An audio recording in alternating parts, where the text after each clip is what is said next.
I hope all is well. I hope all is well. I hope we are all.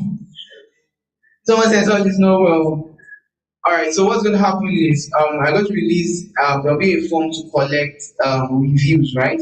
So things and not like just feedback, but specific areas maybe you want us to review in class or during a live session. So you want us maybe something is not clear. You want us to go over that specific area again. So you can submit it, and then by the next class we will review that.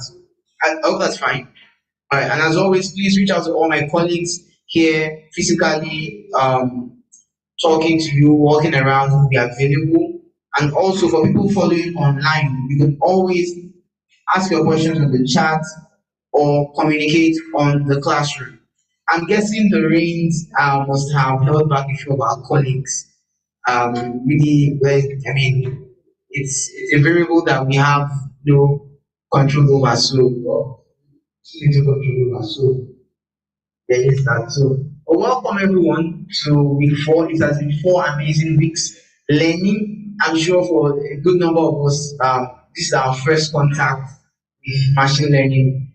If you look back 4 weeks ago, look at your data career 4 weeks ago. So people are already smiling because you know that 4 weeks ago, you know where you were, and today I'm sure you can see that difference. Am I correct? Awesome. So people online as well, I'm sure we can all see the difference. So as always, like we said in class 1, keep practicing, right? You'll notice that the more you practice, it starts to make sense. The errors stop getting scary, right? The errors stop getting scary. You get no, the errors still happen, right? They still happen, but they stop getting scary. Get used to them. All right. Let's get started today. As always, the classrooms remain the same.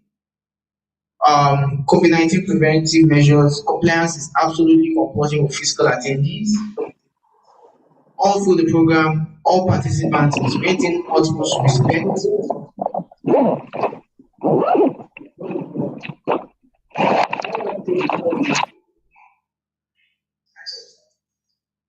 And in case of a fire, proceed to the fire exit in an orderly fashion on the left and on the right. And attendance at live sessions is compulsory. That means for every live session, you have to attend. You need to, and this is a live session. I will do for them online as well. So the attendance will be shared, of course, during this session so that you can fill that out. Okay, so we participate once more during the live session. The Google Classroom, absolutely important. If you are not on the Google Classroom, you will not be able to take the quizzes, you will not be able to find assessment and other content. How many of us have gone through any of the text content that has been shared? There are two text contents. We try to not to make it too much. There's one on Python and there's one on machine learning. I think by Jake Van der Plas. Beautiful book. Beautiful book. There are many people I know today that remember one who now works as work at big financial institutions here in Nigeria, who started off. I remember when he was reading that book, they had copy, right? So I'm telling you, it's an amazing book that professionals have studied and that is just absolutely amazing. So please complete assessments, right? And as much as possible, network. There's someone here that knows more than me. There's someone here that knows more than me. There's someone here that we can all learn from. So let's build one another. It's a community, right? We're a community of people who have what we call AIDSN, the AI plus genotype. That is, we are ready to give and receive knowledge. So I'm sure by now you all know how to use Google Classroom. Classwork tab gives you access to all the content. There are a few people actually joining for the first time today, and I tell you, every week we have people like this. So it's really important to go through all of this, that we leave no one behind. And there's also the stream where we communicate with one another, ask questions, and get our questions answered. So for the attendance, if you are physical, you must have filled this already. But for people following online, Zoom or YouTube, please visit the link or scan the QR code to fill in your attendance. The attendance link is also being shared to the chat now. So if you are online, you are on Zoom, you are on YouTube, you can now fill the attendance, find the attendance link, and please go ahead and fill that.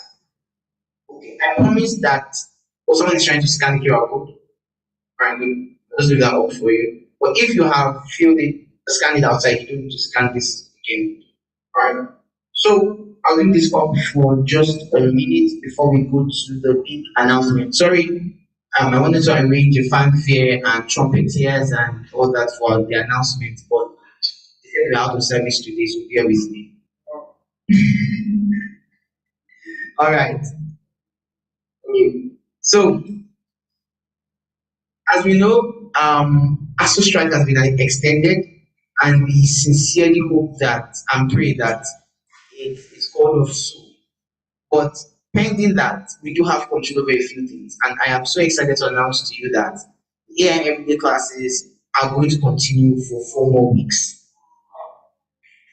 This class is going to continue for the next 4 weeks. Still remains free, absolutely. And for the next 4 weeks, we're going to be covering some really, really exciting things. Like I said, we're going to go do a review of what we've done before. I can see too many people smiling. I'm happy to see that. I'm happy to see that. So we're still going to be together. We'll see my face, I'll see your faces, and we'll learn a lot. Okay. So we are going to be looking at how our machine learning models that we have been building and we will build, how we can improve them, other modules that we can use. We are also going to be looking at a class project together. We'll take a guided class project. It's going to be slightly more advanced than what we've been doing. We're going to look at things, see many things for the first time, and then we're going to work with that. Then, really exciting is because I'm sure we've all been building these models on our, you've seen what we are doing on our laptops, you've seen what we are doing on our Jupyter notebook. But in real life, I'm glad to see excitement on the chat too. We are really excited to do this. It's our vision here at GSM that every learning opportunity should be maximized by everyone, and everyone should have this opportunity. So let's go. The next 4 weeks. But I need us to also promise that we are not going to slack off in those 4 weeks. Because I know that as things lengthen, people might start to slack off. But are we promising not to slack off? Also, because I hope that we are also working hard to make this happen. So please, all right, awesome, thank you everyone. Yes, awesome, thank you Joseph, great. So we will not send your laptop to the customer, or when you start working as a data scientist in the bank, you will not tell your boss that your machine learning model that will do the customer retention analysis is sitting on a Python script on your laptop, that they should carry your laptop to the server room to run on their database or something. No, what's going to happen is you need to learn to deploy. How in the real world do we deploy machine learning models? You see machine learning models that we use on our phones every time in different apps and things, but can we do something? Can we actually package our models, no matter how little, and make something out of it? So we'll see a Python package called Streamlit that we can use to present something that we can use to deploy our model. Because like we say and we joke here that we will not send your laptop to the customer. It has to be deployed, right? It has to be served such that it can be used by anyone and as accessible as possible. Or imagine if every time you wanted to use Google Lens, because we've shared that Google Lens is AI, right? You had to run the code yourself. So you'll now be looking for where you put the how would you feel if you had every time you needed to use an Instagram filter, you had to use a code, because the filters are actually just feature maps, right? Working on images. You had to write the code yourself and then run the code yourself, because Instagram said go and run this is the code, this is the app, go and run it yourself. So it has to be deployed in a way that people can use. So I'm going to look at that and we'll use that to round up after the 4 weeks. And really exciting is because we have people, I know you have friends, we have people that want to join the class. A new cohort will also start in a few weeks. So that people can start this from the beginning over the next 2 months or more or less. But in a way to run for another 8 weeks so that they can also learn. So if you know people that want to join this class and you're like, you started for so long, they can start afresh. And by next week, if maybe even before this week ends, we begin to see campaigns out on that so people can begin to register and join. Okay, great. So I'm really excited because it's always nice having people here at the hub. Really, really, really exciting. So, as always, technical sessions. I mean, the rest of this class is going to in all classes are going to be technical sessions, and that means you must have covered. So I just realized that I didn't actually mention. But that means you must have covered. You're welcome. You must have covered previous classes, right? So Python, the intro AI class, right? Because as you go to technical, you're just hearing data set, data structure, you're just hearing train, test, model, predict, and you're like, again for the first time, what's going on here? What are these people saying? So it's really important once you are on the Google Classroom that you check through previous content so that you can catch up in class. Lastly, the program certification criteria. You will be offering badges of completion for everyone who meets the criteria for this program. That means you complete all the assessments and at least 3 out of 4 live sessions are attended. And also, because I have heard that many of the assessments, because you have to complete that with an average of 80%. So we've gotten a few emails and contacts about this assessment, and so we'll see what we can do. But the criteria still stays the same for now. But please, I would advise that if you are just joining, or you had slacked off a bit and you want to come back, till the end of this program, all the assessments are open, so you can still take any of them and complete it. Okay? And everyone that meets this criteria, yes, you're going to get a very, very good badge of completion. That yes, completed this introduction to AI class, and you are amazing for doing that. Alright, so today's class will be running on Google Colab because I want everybody to actually follow so you can, all debug and do this. So sorry if you are following us online. Yeah, if you're not convenient on Jupyter Notebook, that's fine. You can go ahead and use Jupyter Notebook. But we'll be running the class on Colab so that everyone can actually easily follow. So the notebook was shared on the classroom, on the Google Classroom. The notebook and the data set has been shared on Google Classroom. Am I correct? So it must have been shared by 2, exactly when this class started. So but if you're here physically, so that I understand that some of you might not have your internet here. So please connect to DSN guests. Yeah, so once you connect to DSN guests, just type in DSN in your browser. It should give a pop-up that additional information is required. If you click that, you open your browser. But if it doesn't, once you connect to DSN guest, or if you're using personal internet, you don't need to. Right? So once you connect to DSN guest, just go to dsn.ai. Just type in your browser dsn.ai to bring up a login page. Yeah, are we good? No. No, you don't need the password. You just need to connect to DSN guest. So I'm about to tell you the next step. What? It's asking for a password. That's the login space, right? Great. Yeah. So on login space, you just type in on the login. It's login and password, right? So on the login space, just type in all the capital guests. Okay? And leave the password blank. Just leave the password and click enter. You should have access. Just for you. Just for today. And maybe in other sessions. We'll see about that. Are we connected? Great. So everyone can follow. Nice. You wish you could connect to here. We'll see what we can do about that some more. Okay. So please, you can check the Google Classroom for the notebook and the Colab. If you, I recommend just use the Colab. Too. For if you are online, you cannot connect to the local Wi-Fi. Okay. You can, of course, you can't connect there. Okay, I love Google for this online. All right, so let's go on. So if you have or you can't access the data directly from the classroom, please use this links. The data set is just bit.ly/AI, all in capitals, data 2, and Colab is bit.ly/AI Colab. What? Invalid username. Is that Wi-Fi? Guests. Capital. No password.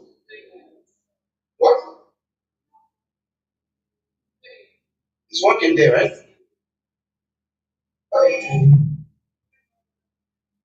No, you connect. You are calling me, you connect. So someone is asking that to be shared on the chat. Okay. So if you have difficulty connecting, I recommend you just use your personal internet. But as much as possible, let's all pull out our Google Colabs and get connected. Okay. So I just want to quickly run through. I just want to confirm that we have these links down. I'm sure the links can also be shared to the chat. Um, you'll get the links also for people following online, so you can also get it from the chat. Are we good? All right, so let's go on. So you can just take a screenshot of this, share it to your Google Lens. You can pick out the link without typing, or type it out if you anyone is with you. So let's move on. All right, so before we get started, I am going to quickly review the format for the collab. So, like I shared, someone is asking for the YouTube link. Okay, just a sec. I'm sure it will be shared to the chat. Or really anyone that suits you, you can use. Okay, nice. All right, so this is the collab for the last class, and you see here, it's already on the classroom. You can access it. What I have done is I have prepared this such that you do not need to import the data set. For people that have run this before, we see that you did not need to import the data set. How many of us used the collab for last class? You see, you didn't need to import the data set, right? If you use what was on the classroom, okay, you use the old one. Yeah,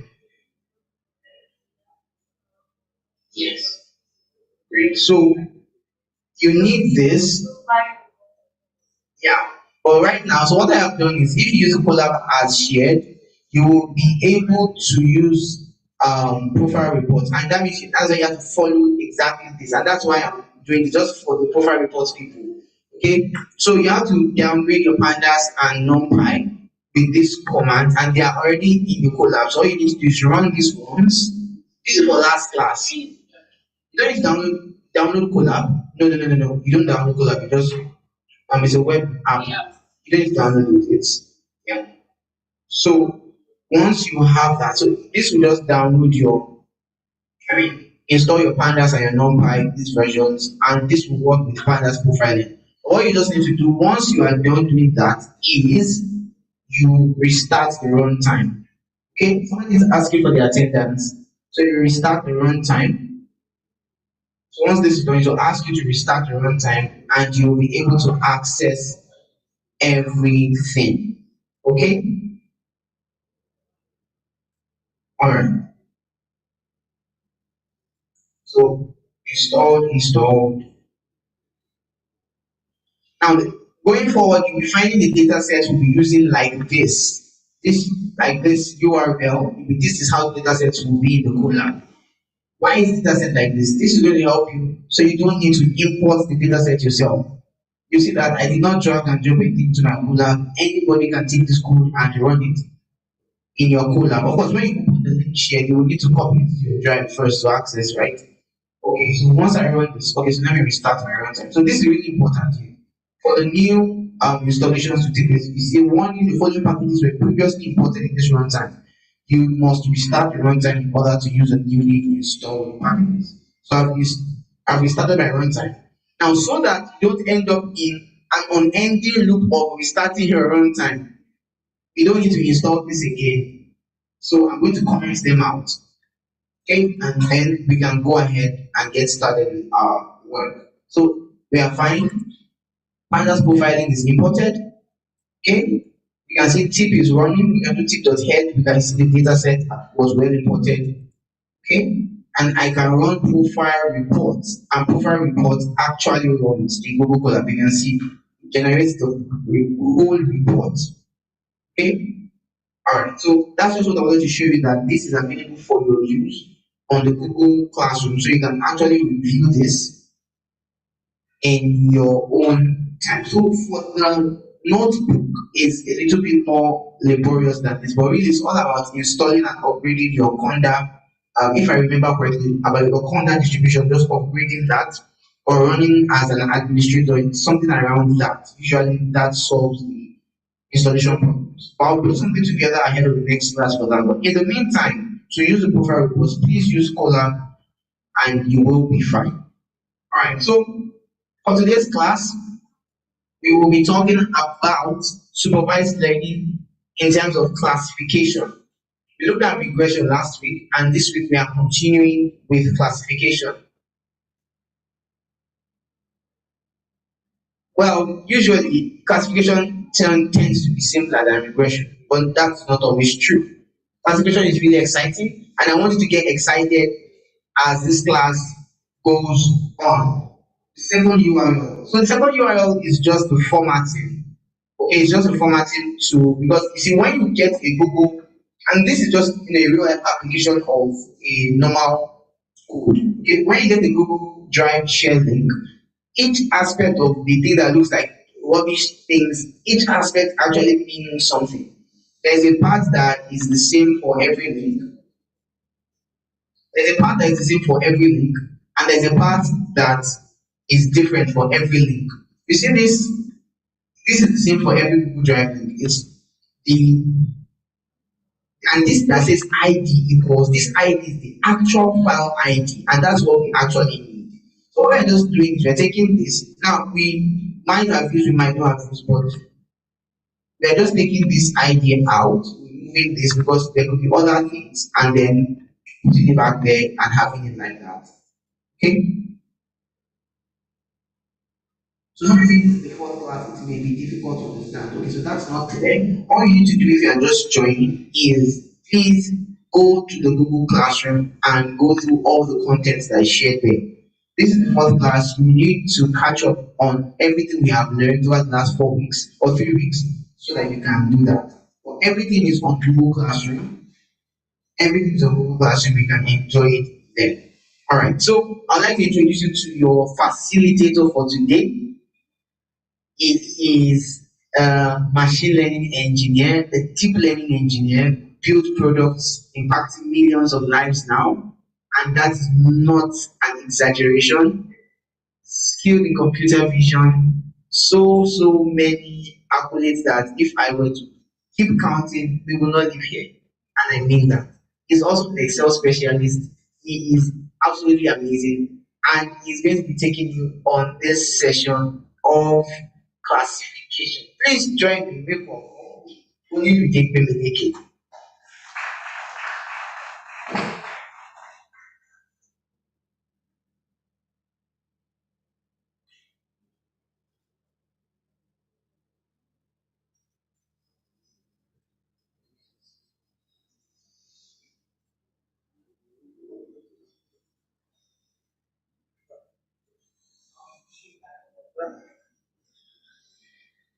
So good morning. Yeah, good afternoon, everyone. And whenever I know we are recording this on YouTube, yeah, so some people will still join us. I will still watch this some other day. So good afternoon, good morning, good evening, wherever you're watching from. And those people in the physical class, good afternoon. So my name is Leke, and you can just call me Leke. And then I'll be the one taking you for today's class. So how's been the class so far?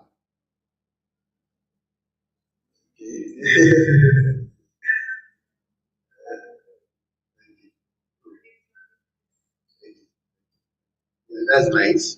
So today's class will be about classification. But before we start, I'll just do a bit of revision. So we are all in the same how do I put this? We're all together. So I don't assume that you are with me.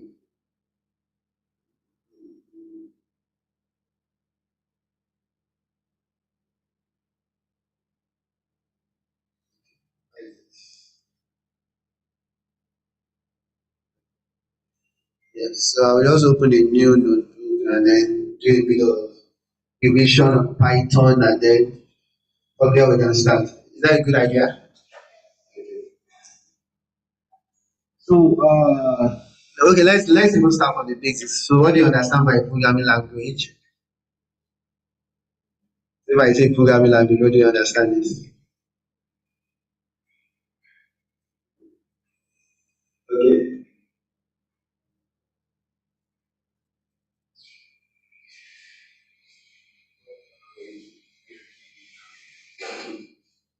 Programming language is basically a language that the computer understands. Okay. Okay. Yeah. Okay. One other. There's a lady here.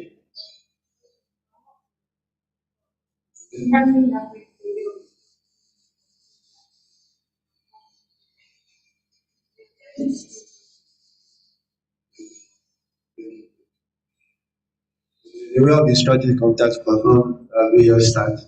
If it's a programming language, the language the computer understands. That's not really correct, is it? Okay, so that's not really correct in a sense. There's only four computer language. They are computer only understand binaries, ones and zeros, on and off, and the rest like that. So yeah, programming language is the way of instructing your computer to perform various tasks. So we have different kind of programming language. We have which one? Eh? No, we have Python. We have Python. Which one do you have? Okay, C Sharp, JavaScript, Java. We have Kotlin, and a lot of them like that. So today I'll just do a brief introduction on Python. So Python, what are the data types we have in Python? Okay, so we have strings. So we have strings. So we can create a variable by variable, and then we can put a string there, say hello world,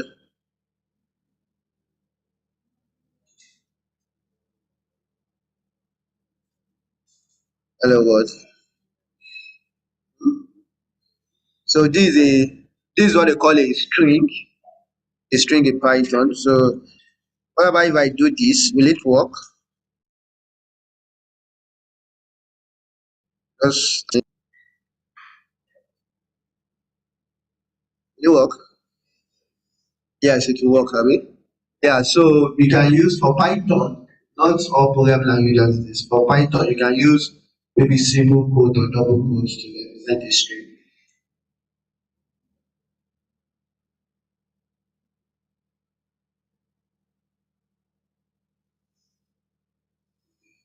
That's better. So which other data types do we have? Integers. We have integers. Okay, integers floats. Okay, we have float also. So which other ones? Booleans.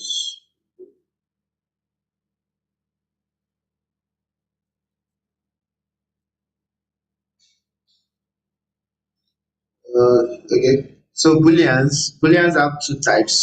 What are they? True and false. True and false. So which other ones do you have?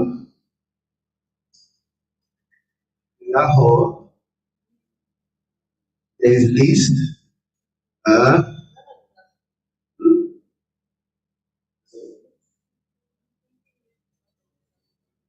yeah, list is the part of data structure. Okay, yeah. Okay, I get what you're saying. Data structure with data types. No, it's the same. Data types. We have list. We have set. We have dictionaries. We have which one again? Tuples. Okay. I won't count that one. I won't count that one. So that's that. So what about for loops? What's the Python systems for creating for loop? Yeah. So for loop, you say for you must have an iterate. Yeah, an iterable or a list kind of data structure. So let's call my list and give it some values.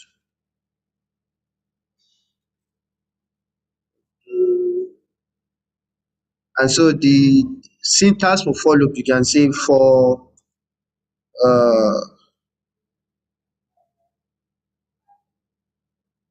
for list in my list.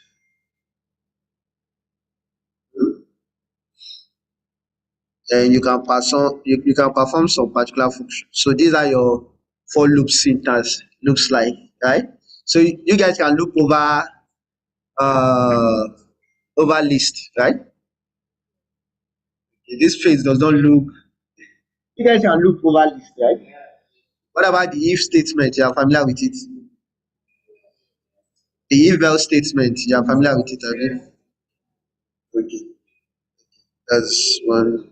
So what's one other thing just before we move on? I'm just trying uh to what do I call it, to set up your mind so that whenever we start you're already in the mood in a sense. So what's very unique to set? What are the characteristics of set? Set is a data structure. That's some of the characteristics in set.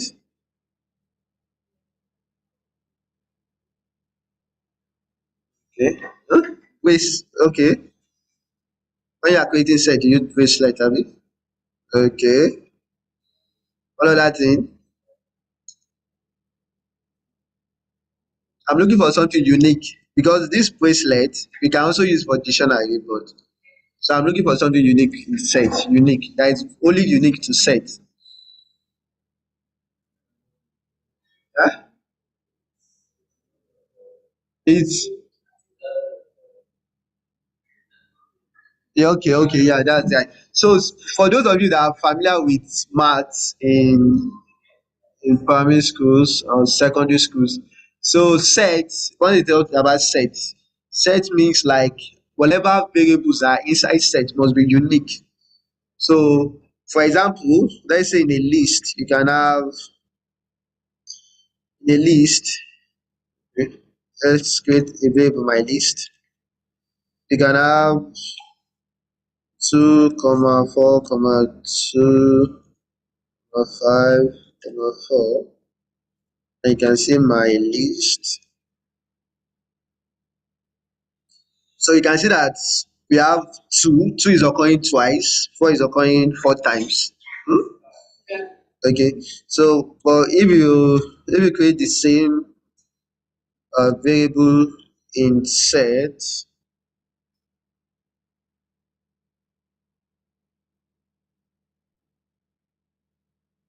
just copy this and place here. Okay, so before I run this, can someone tell me what will be the output? 2, 4, 5. How many of you agree with that?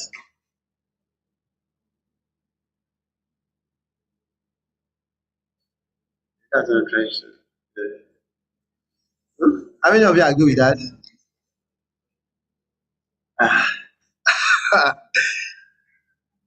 Okay, how many of you don't even know what we are talking about? Just raise up your hand. How many of you don't want to raise up your hand? Let me see your hands. You don't want to raise up your hands at all. Okay, so let's just participate. Let's just raise up our hand, everybody.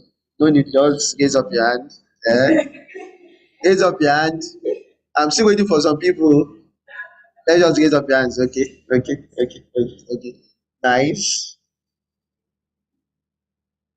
For me, yeah. So since for set is not reoccurring, all we will just have is the unique numbers, the unique variables inside that set. So we should have 2, 4, and 5. So that's what is very unique with set. You understand? So that's quite unique with set. So all what I'm just trying to do is just make you understand that Python is a very beautiful programming language, and like all language, just like English, Italian, and everything, Over time, the more you practice, the more you speak it, better you become. So for you to be able to speak Python, it's not about words, it's how you type it, what you use with it daily. So you can't just imagine that you learn Italian today and then next 2 months you don't speak it or you don't write it down or something and then you expect like next 2 months you become fluent in it. That's not like it works. Over time you need to learn and then you will learn and then adjust and everything. So we can't cover all what Python is about for in this class within the 4 weeks, but the aim of this class is just to encourage you to start to create like a sense of ownership, what your own learning and then improve over time. So let's move into the world of AI. So at least we should know what AI is. What's AI?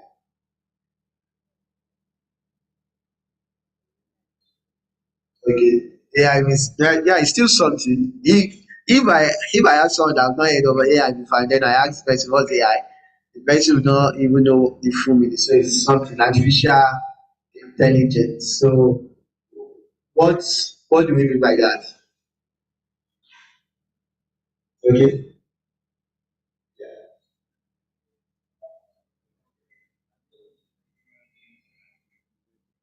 yeah, that's okay. Even computers abilities that human beings have. Okay.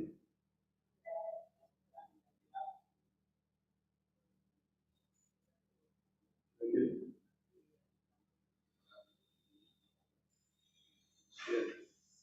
So AI is, you're right, giving computer intelligence that human has, but just like the name implies, okay, you have something to no problem.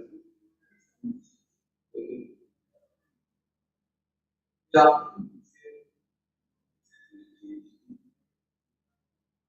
yeah. Okay, yeah. So that's the distribution factor of how your computer or how Python, we know that what you are specifying here is a set, and what you are specifying here is a list. So let me show you one trick also that you can use. So if you check,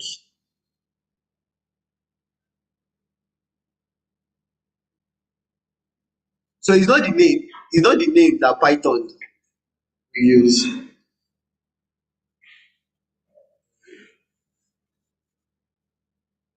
It's only called type. So whenever you place a value inside a variable in Python, Python will ask what's the type of that variable, and then you can call type on it. So from there you can see that this is a set. So if I change,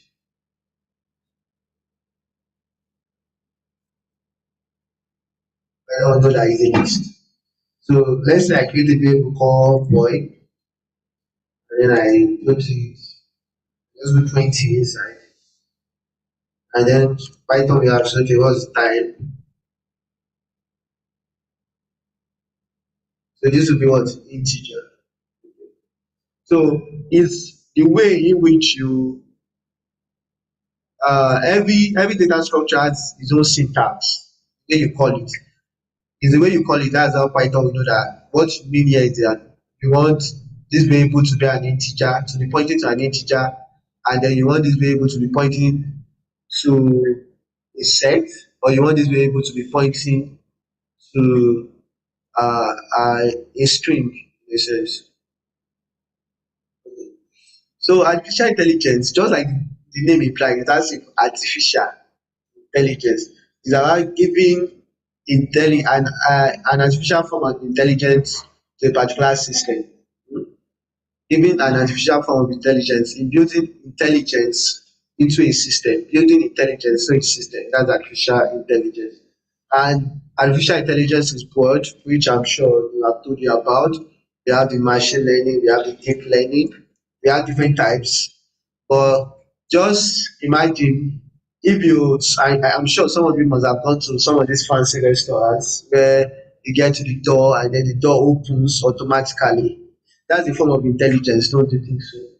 Even though they are not really programming it like that, it's just a form of sensor that once you move near the sensor will know that someone is moving close to him and then open the door.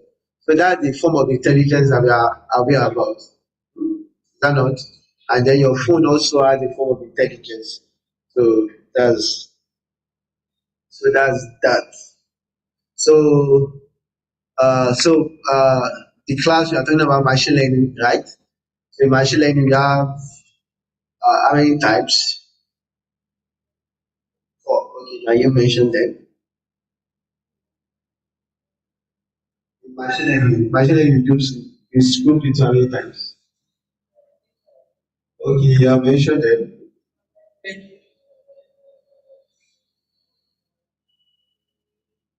And you get first learning. Okay, if we go on like there are a lot of classifications, some will say two, some will say three, some will say four.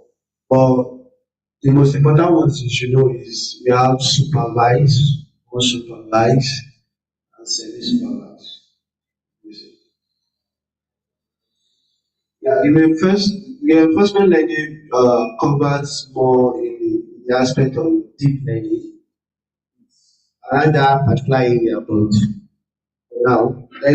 for this your step, just focus on supervised, semi-supervised, and unsupervised. So uh, for this class, we are talking about the supervised learning, right? Are you guys with me? Yeah, please be with me. Oh. Be with me. We are talking about the supervised learning. Probably, let me be checking it. Yeah. So we are talking about the supervised. So in the supervised, we have two types. Alright. Okay, so what are the two types?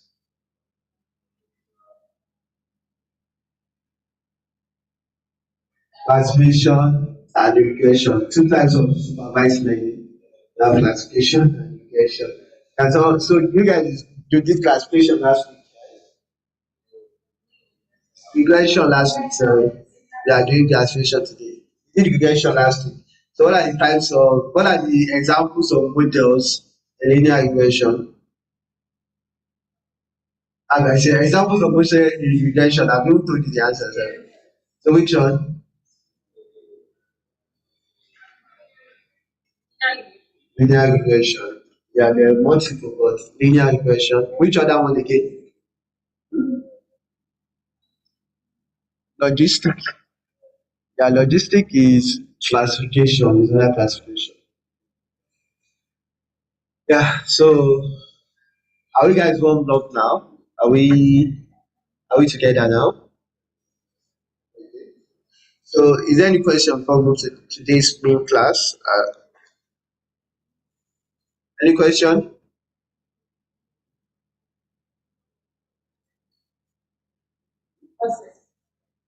What's semi-supervised? Okay, so semi-supervised occurs. Uh, you understand the difference between supervised and unsupervised? So supervised learning, your data set are labeled.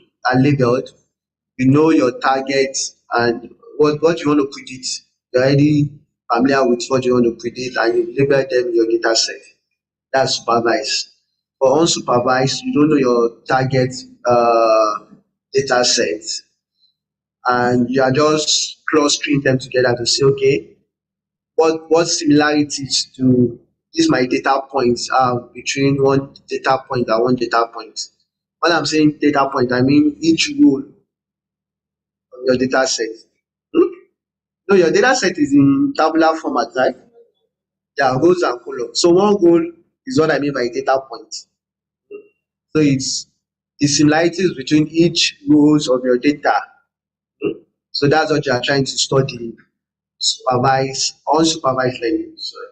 So in semi-supervised learning occurs where you have a small set of your data set, they are labeled, but a high percentage of your data set is not labeled. Hmm?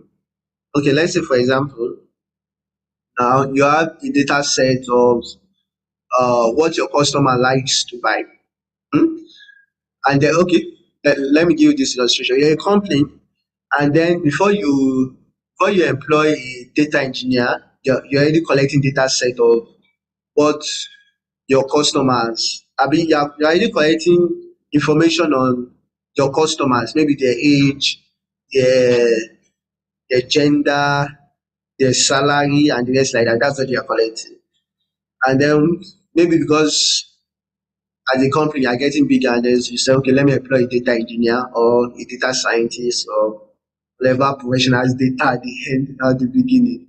And then the person comes in and say, okay, instead of collecting only this information, why don't you collect what they like to buy, so we can build a machine learning model, a model that can predict what they like to buy, so we can offer them that particular goods or services before they even decide to buy them in a sense, so as to improve our customer service. But you already have a large set of data set before that, you don't have the information of what they like to buy because you've not started collecting that one from the beginning. Hmm? So now your data set are in two form. You have one where you have what the customer likes to buy, and then you also have another data set where you don't have that information. Hmm? Now, that kind of data set, if you want to do anything meaningful with it, because the one where you have the information of what they like to buy, because you are just starting that recently, it will be small compared to what you have initially. And we all know that machine learning models improve based on what the higher your data set, or the bigger your data set, the better your model, quote and unquote. Oh. There are other factors attached to it. But the higher your data set, all other factors remaining constant, the higher your data set, the better your model will perform overall. Now, you still want to use all of your data set in training. You don't want to forgo the data set you had with those missing variables of what they like to buy. So if you want to utilize the machine learning model that you can utilize for that kind of training, be a semi-supervised learning. Good? You all understand the explanation? Yeah. So we'll be using a lot of real world scenarios so you understand.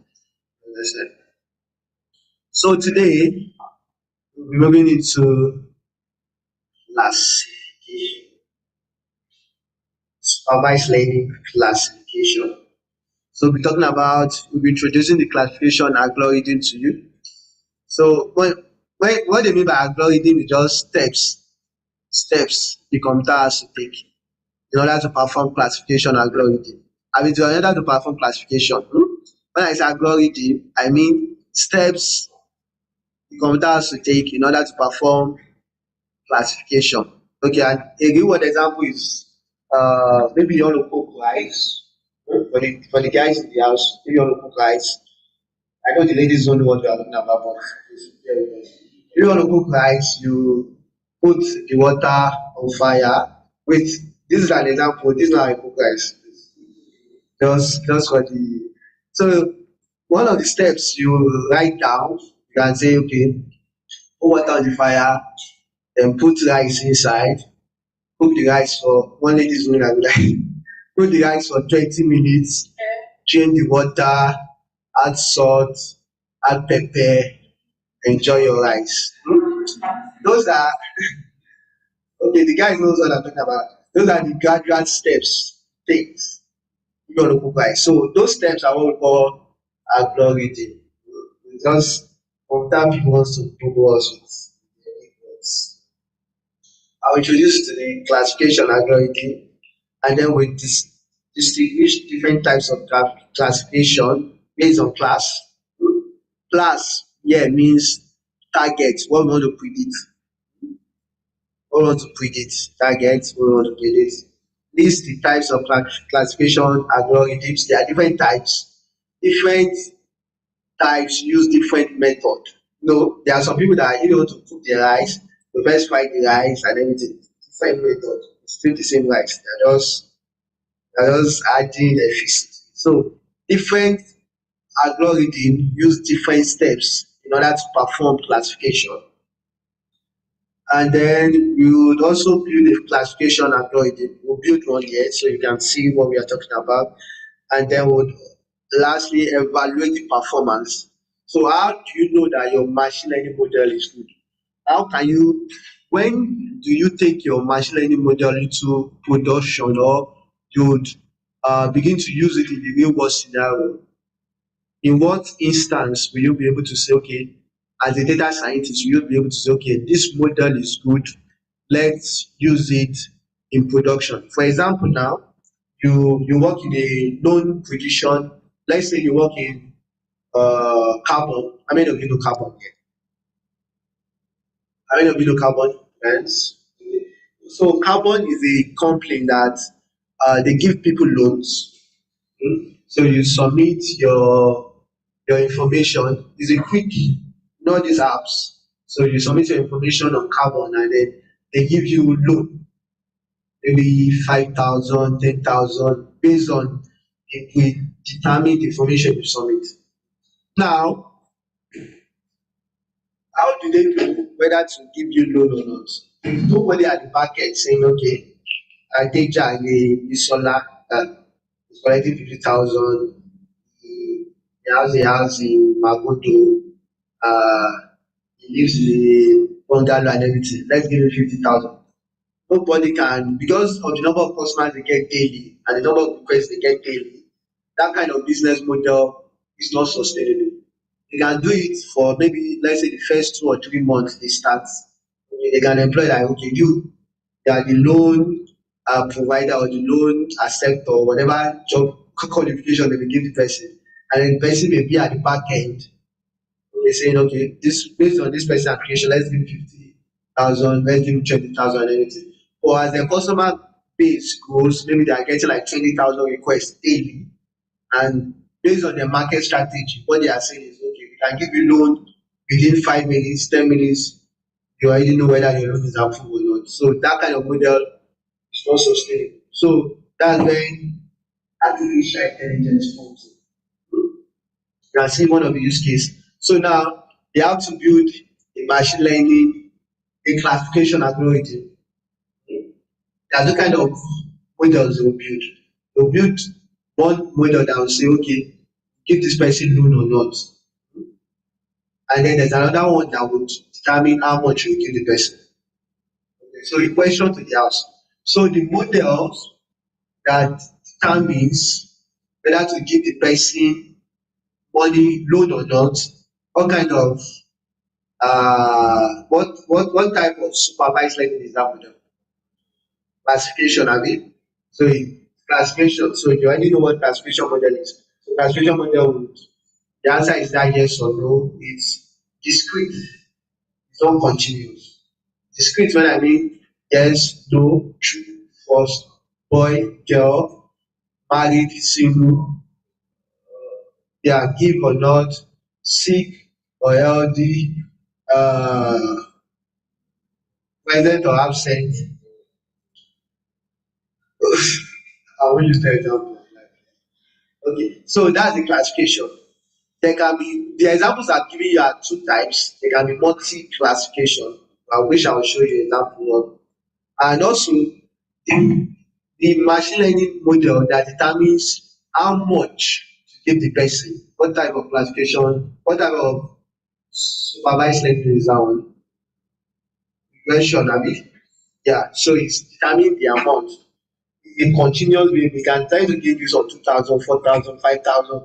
There's no limit, but I'm sure at the back end they'll have set the limit of how much you can give someone.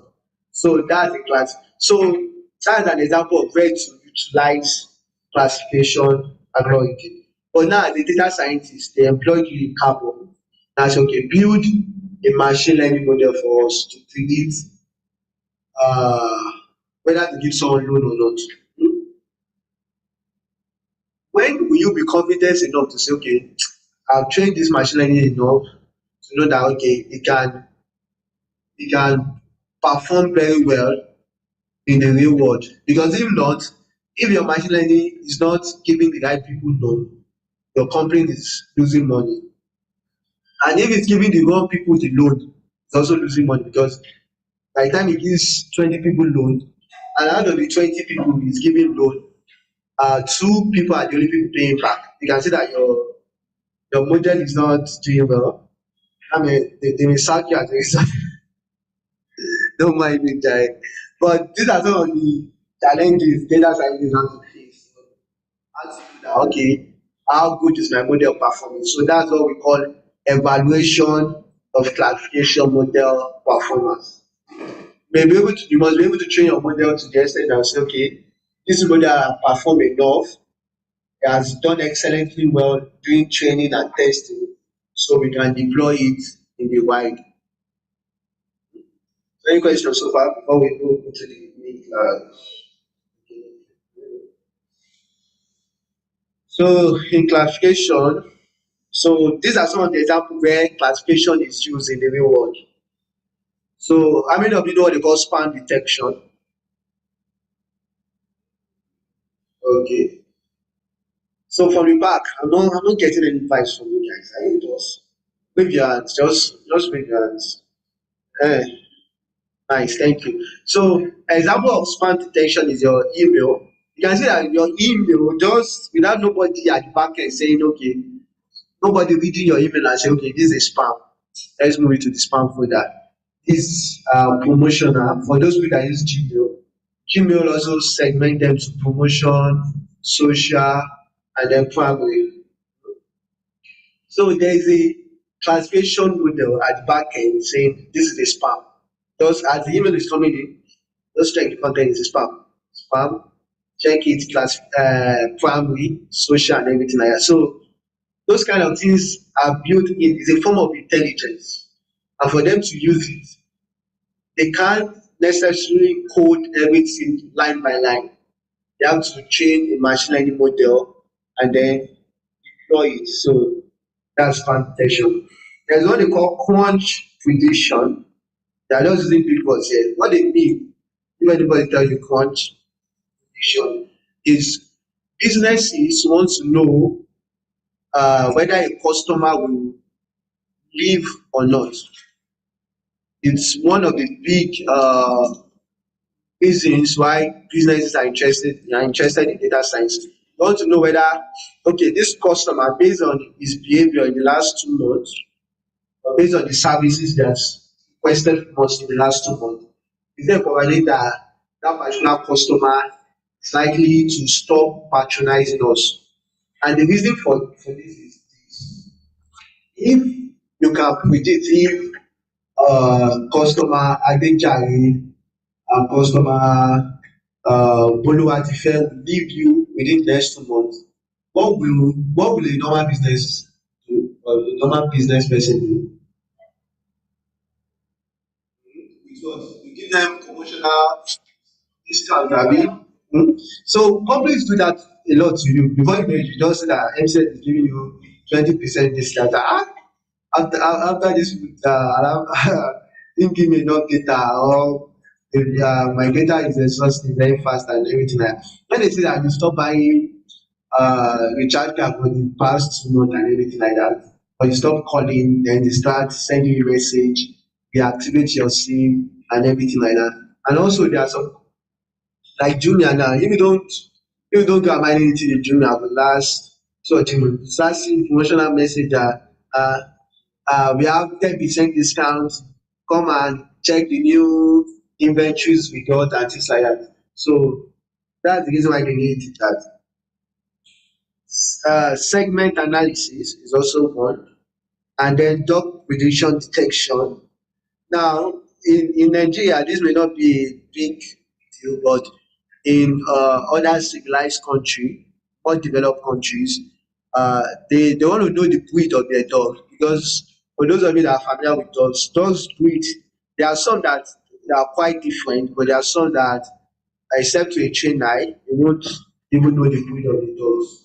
So a computer vision model can take a picture of the dog and then it predicts, okay, this is a Chihuahua, this is German Shepherd, it's which other one? Babu, etc. etc. So dog breed detection is a kind of multi-class classification. Going to that one later. So,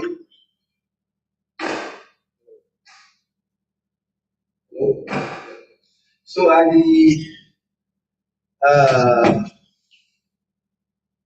at the back end, whenever you train your model, this is an example of what the model is trying to do. It's trying to classify your data. So each of these points is what we call data points, and each of them represent a role, like I said before, a role in your data set. Just one role in your data set. So each of them, so your model will try to draw a very, will try and classify it. So this particular line, I hope you can see my mouse.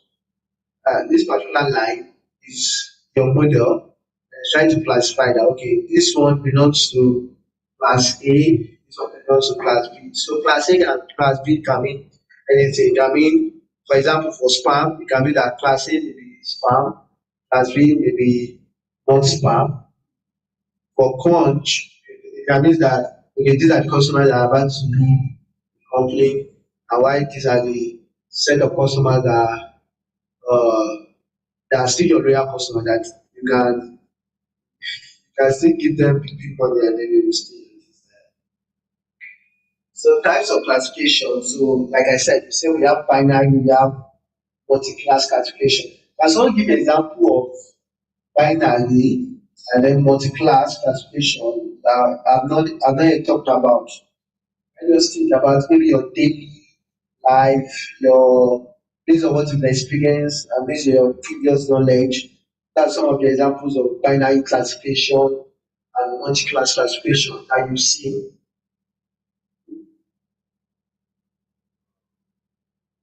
Okay.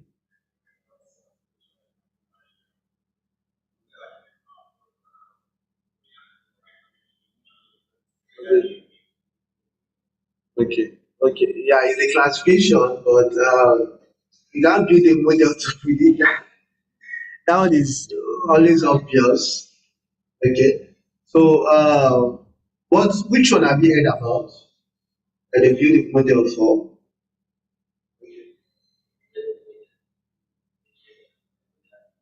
Weather prediction. Okay, so that one is it binary or multi-class? Yeah, multi-class, yeah. So they can build a model to predict, to forecast the weather and say, okay, will it rain tomorrow? Maybe sunny, maybe cloudy. So that's that one. What about another one? I need someone from this room, this last one.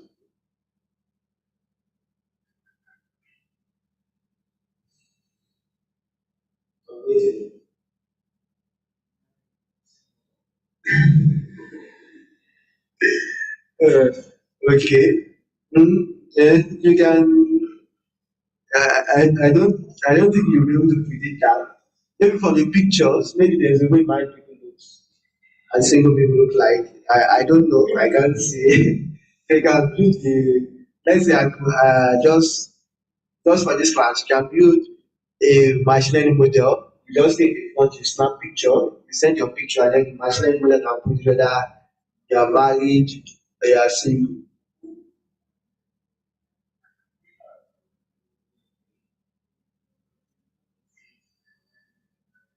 Yeah, it's true, but it's not certain that age is the only prediction of whether someone is married or not. Let's assume that a model like that exists. What, where do you think we can use that kind of model? What usefulness do you think now?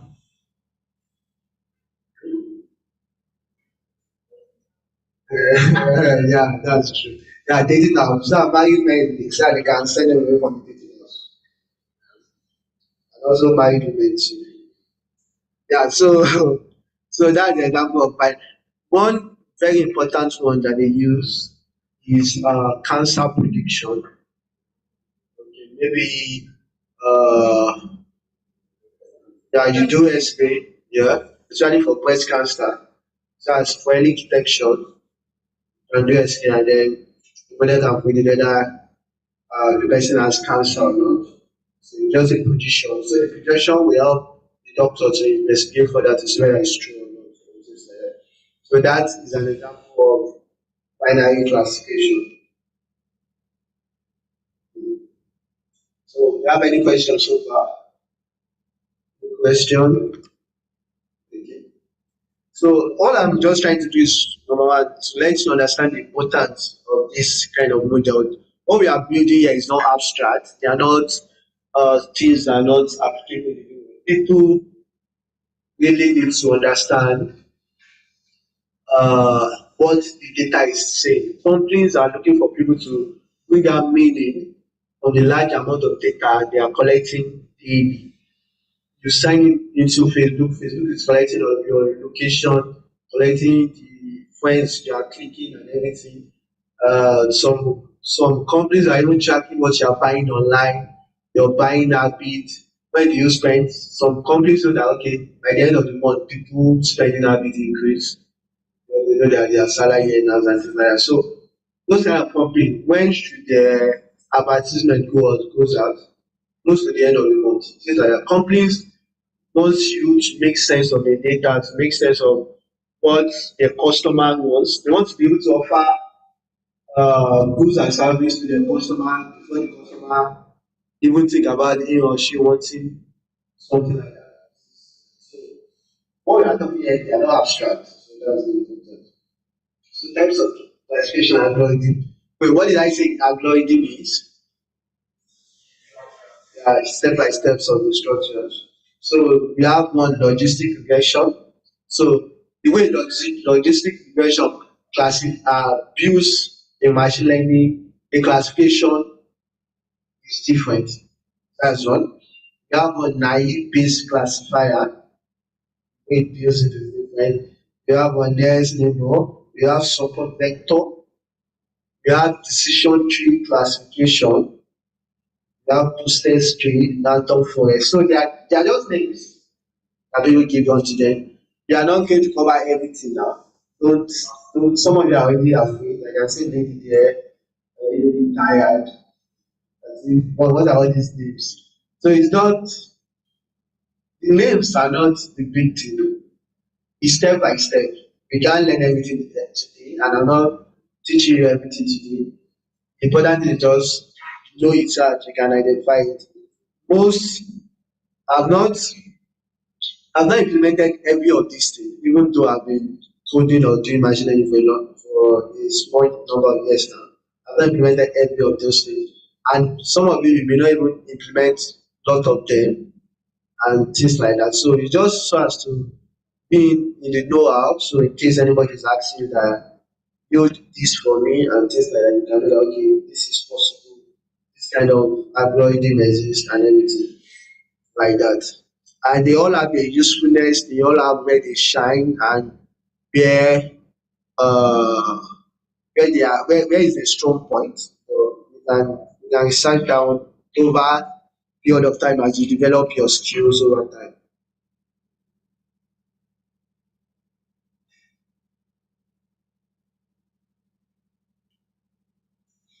Okay. So now they say why a regression algorithm can be used to solve regression problems. Now, why is weather prediction under regression also? Someone tell me a reason why. So, we mentioned that if you want to predict weather, you can also it can be classification model. Yeah, whether it's sunny, shining, and everything. Hmm? So why can we also consider weather prediction under regression? We can want someone else. Why do you think we can also consider it under regression? Yeah, yeah, under regression algorithm. Why do you think that?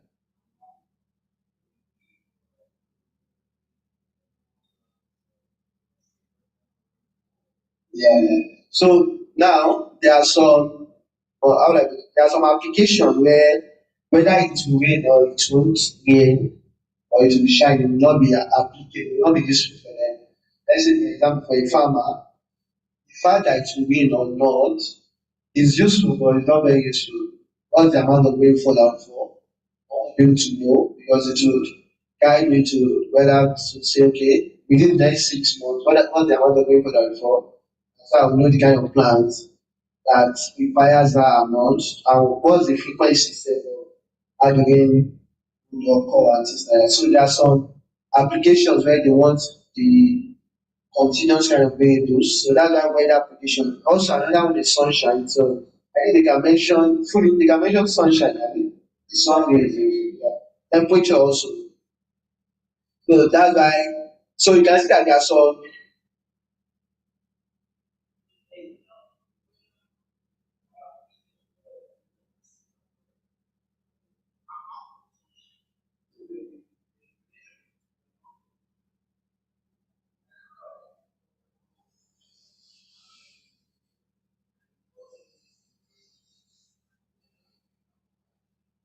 yeah. So a lot of places use it regression. So class you can so you guys understand the importance of regression, you understand the importance of classification, right? So if a businessman comes and meets you and tells you, okay, this is my problem. Okay, let's say for example, I'm a businessman, and then I want to employ you as a data scientist, a machine learning engineer, or a data engineer, or whatever. And then I'm telling you that okay, uh, I have a store, hmm, but because I have a store and a warehouse, my warehouse is not very big, but my store.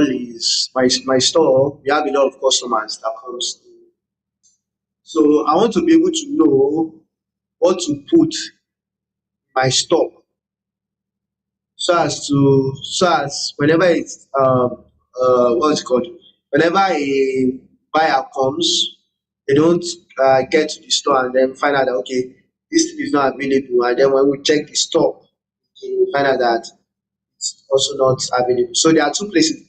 The businessman has a store where he displays the goods, and he has a warehouse. Okay, let's call it a warehouse where he keeps reservoirs. Let's say reserve, and then he wants you as a data scientist to help him and create a model that can tell him what he should stock in the warehouse.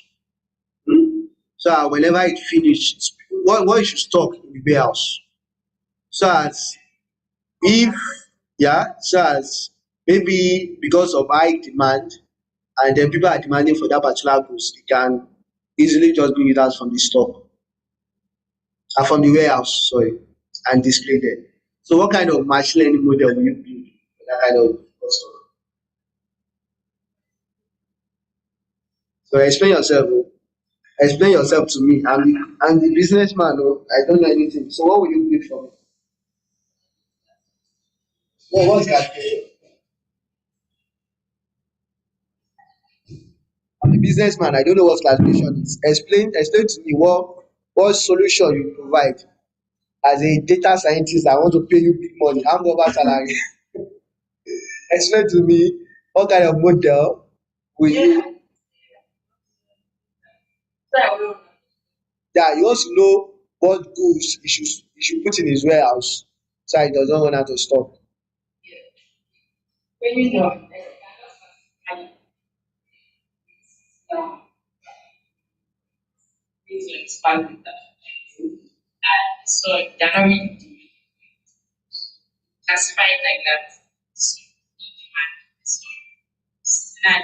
you tell me that okay, so let me explain it. So you say you look at my customers, I mean the history of how goods move in my store.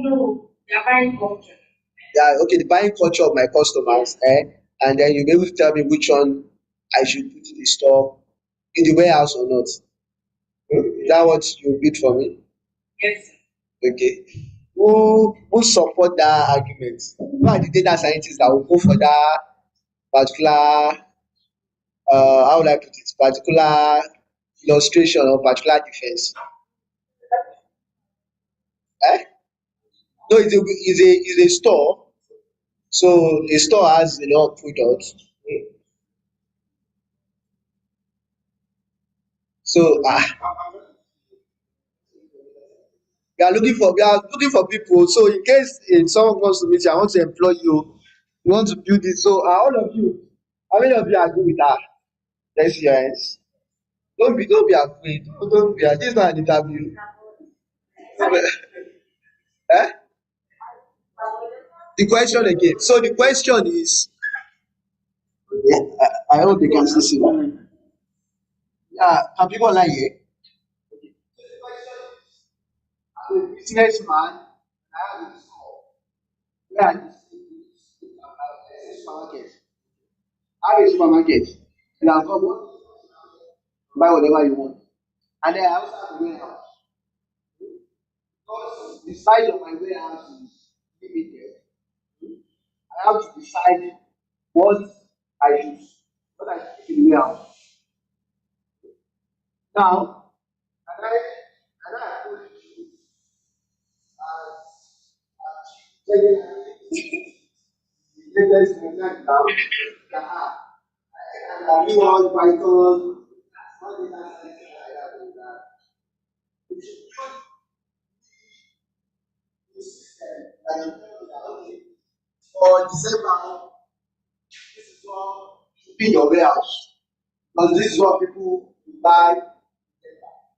By the time it happens to your supermarket in December, they now find somewhere else.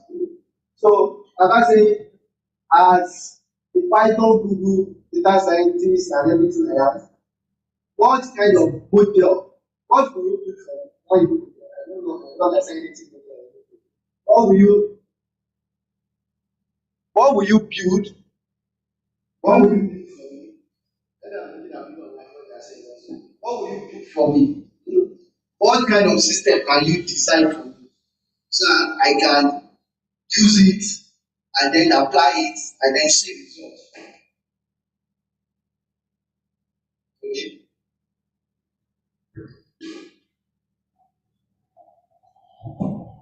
What would it came to your mind is different periods have different purchasing, level of purchasing demands. So I'll give it based on based on this particular period. This is a big period and you buy certain things. So buy some period, stuff like this. So that's nice purchase. So now, let's say I have to go to the data scientist. To take application or information methodology. Is both because the one is very good time. So and then I also classify based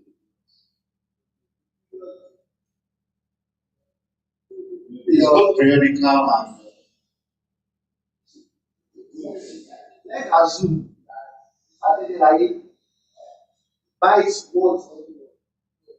Stores his warehouse once everywhere. So it goes to whatever system they are ordering and then check at that point system let's call it Ibalan or whatever system, whatever you call it. What did I order at this photo? The system now do whatever magic goes to. And then it's actually allowing you to print it out, put it in the market.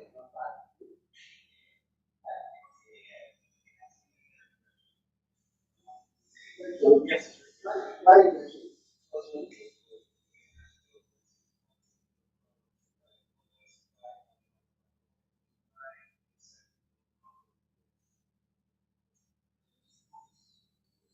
periodical and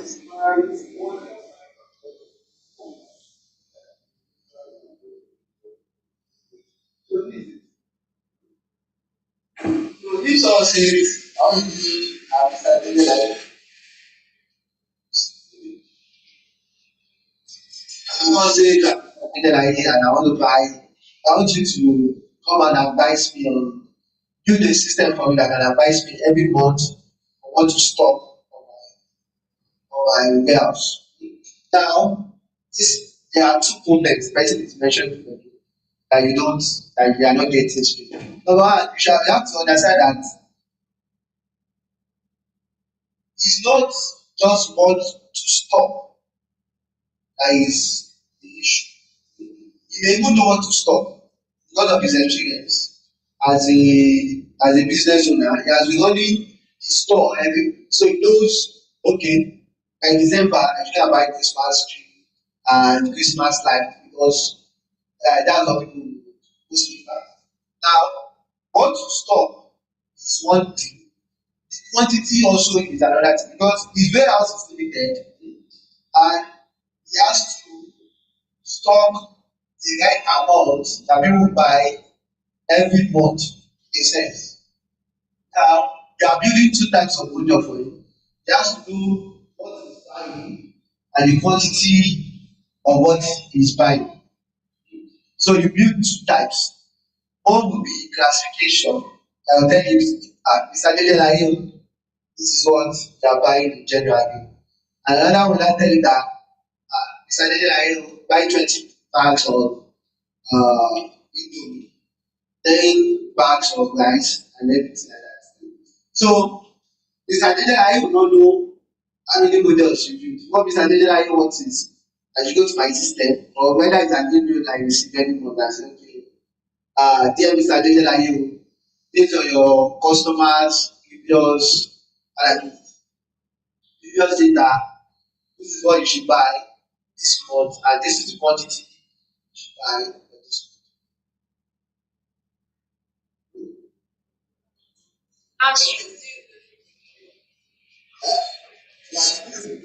The quantity calculation for the what question? No, your question is not valid. Okay, okay, yeah. Okay, yeah, go ahead.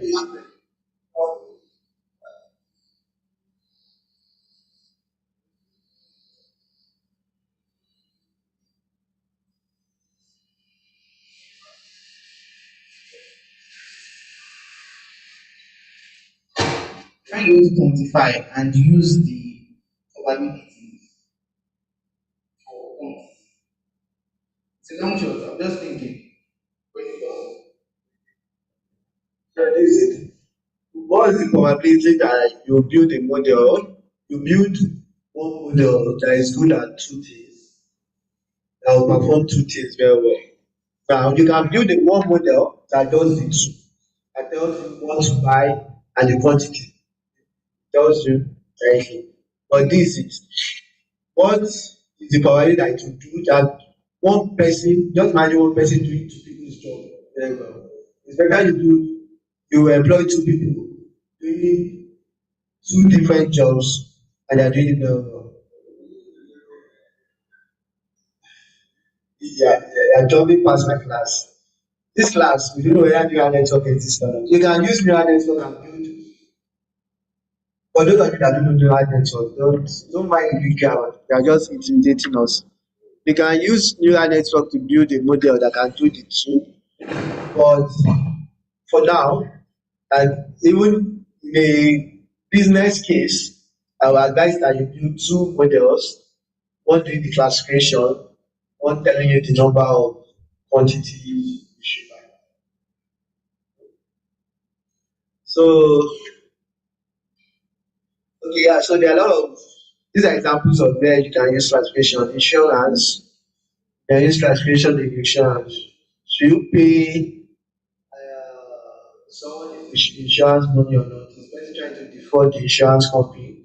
Maybe someone comes and says, okay, I insured my TV, then after 2 months, TV was stolen, all my money. You can build a classification model to say, okay, is this claim true or false? Or should we investigate further or we should just make the person like there is loan prediction, which I've talked about. There is malware classification also. There are some systems that can detect if a particular software is a malware or not. There is medical diagnosis, which I've talked about also.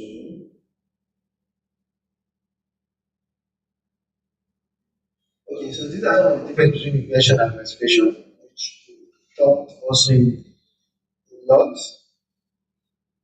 And I think we can, I don't want to bore you with the maths because the truth is that over time, people get to understand the maths gradually and over time. You may understand how a model works. I may not be able to understand the mathematics behind it. It's quite okay. Over time, as you begin to develop your skills, you need to understand, okay, these are the maths behind it. Nobody will ask you to code up the maths, except in academic setting. In business use case, your CEO is not interested whether you use linear regression or whatever application you are using. Just make sure that whatever model you are deploying, number one, is not losing us money. Our customers are happy, high returns, and everything. Whether you are using Wheeler to join it or you are sitting down and picking the answer by yourself, just make sure that money is coming in. But if they are interested in the academic aspect, those of you interested in doing your masters, interested in doing becoming professor, doctors, which I'm sure we have a lot of you here, you must be interested in the maths because those are the backbones of machine learning algorithms and how they work and how they function. But even with that, there are still some you should know, but I won't go into that now. There are still some you should know, and because it will help you in order to be able to train your model well. And if your model is not performing very well, you'll be able to know, okay, this is what is causing the problem, this is the issue, and things like that. Those kind of skills develop over time. What did I say? Over time. So don't over stress yourself. Yes. Okay, so how many of you have access to this? Like I said, that some of you are just willing to go. It's just the coach, it just tell you story, you don't want it. Just let us know in the system. So the data set we'll be using is uh is a data set of a company. Right? So this is the story behind it. You are an analyst. You can see that what we are interested here is not only interested in teaching you it's not only interested in teaching you the code, and start to know how to act. So now for today, I've empowered you guys are analysts. So you can put analyst, Olúwatifẹ́ in front of your name. If I'm here, I'll just say and change my LinkedIn profile. Analyst. Papa. So you work as an analyst in the marketing department for a company that provide various medical insurance in Nigeria. Now your manager is unhappy with the low sales volume of specific kind of insurance. Now the data engineer provides you with a sample data set for those that visit the company's website for medical insurance. Now the data set contains the user ID, the gender, the age, the salary of that particular user, and purchase. And then purchase is an indicator here, and then it indicates whether the person buys the medical insurance or not. So now you understand the kind of scenarios we are trying to paint, Abby? You understand the scenarios we are trying to paint. So you're an analyst, you work for an insurance, you work for an insurance firm, you work for an insurance firm, but people are not buying a particular kind of medical insurance you are selling. You've advertised, you've cajoled people, but it's not just moving. Now, as the analyst in the department, as the analyst in the department, if asked you that okay, These are the people that are coming to the website to check what we are selling. So these are the people that somehow they are showing interest. Now, these are their profile, their gender, their age, their salary. Now, and these are the indicators of whether they are buying our insurance or not. Now, your job now is to what? Understand this profile and tell us who are the people we should market to. Is it females? Are female more interested in our insurance than male? Should we just forget the males and just focus on the female? Or is it people that are within a particular salary bracket? Right? So tell us who are the likely people we should target, who are the people we should go to? Are there people in schools? Are they more interested in medical insurance? Or is it the older people within retirement homes? Are those the people we should go and meet and things like that? So that's your work. So as a deep analyst, I'm working the junior analyst on how to do the work. So I'm sure you are familiar with pandas, not pie. Is there anyone here that you are not familiar with? Any of these libraries that you are not familiar with? How many of you know what NumPy is? Is it true that NumPy is for drawing graphs? Let me see how it is. NumPy for drawing graphs. Ah. So NumPy is not for drawing graphs. It's for visualization. I mean. It's not for visualization. It's for sorry, I was just trying to see whether you get it. So it's mostly for mathematics calculation or whatever you want to do. You can now this is NumPy is the backbone for a lot of these visualization tools that you see. A lot of them will want whatever data set you are putting into them, they are in NumPy array. That means they are NumPy compatible. So what about pandas? What's pandas is for? Data. Which type of data does it work with? Okay, mostly tabular data. Plus now matplotlib. They are for plotting graph visualization. That's where the strength apply. How about SIBO? It's for they are for plotting graph also. Okay. And so this panda profiling, I'll leave it. It's for visualization also. Though. I don't really used to I don't really enjoy it like that. So one thing you can do for yourself is to make sure that you are familiar with these libraries and where you want to use them. It's not a must, you must just cram it, just get familiar. So whenever you want to perform a particular kind of task, even though you don't know what to do, you know what kind of library to use. At least once you know what kind of library to use, you are one step to finding your solution. So we have our data sets, right? Yeah,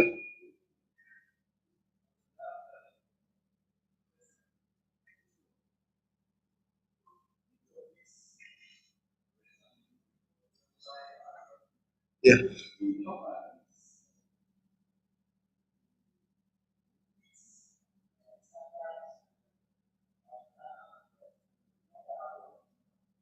yeah.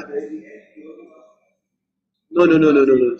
Yeah, you can change it. You can change it to anything. Yes, same as the guest.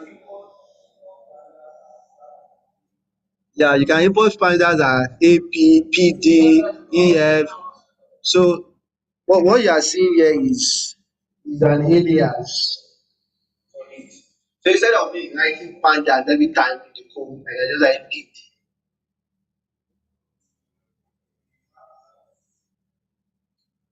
Okay, yeah.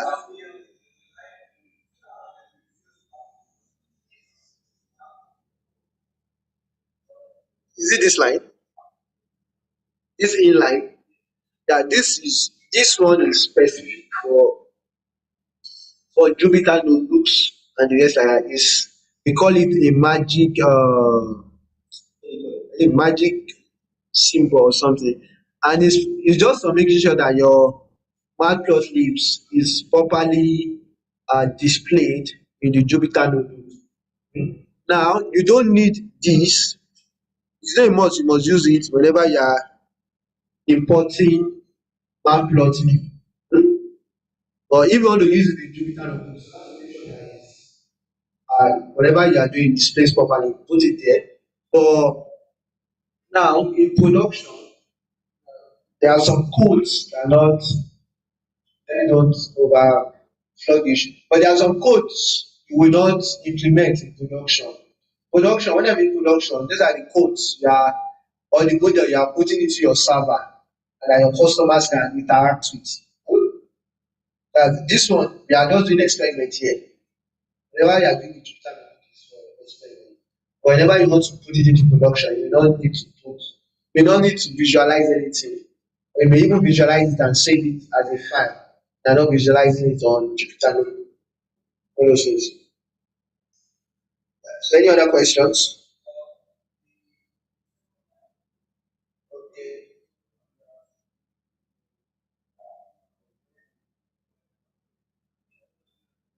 0.25, yeah. Now this is it. Pandas does not come with with some of your with Python. Panda is an external library. External library means that somebody Python can stand on its own, but somebody wants an external library, just like an extension for Python that will make you do some work easier. Now, you saw that person code online, so you now want to implement it in your own code. Now you have it to write whatever the person wants again. So it's an external library. So you do what they call pip install. You are just saying, I want to install this particular library. So pip knows where to go to go and download that library for you. Now, the numbers at the back is that particular version, that code that you want. There are different versions because over time people need to contribute. That's what we call open source. They contribute to it, develop it, and then they release another version. So there's always a new version coming in. So they are saying equals to, that means they are saying specifically, I want this version. Now, when you now say,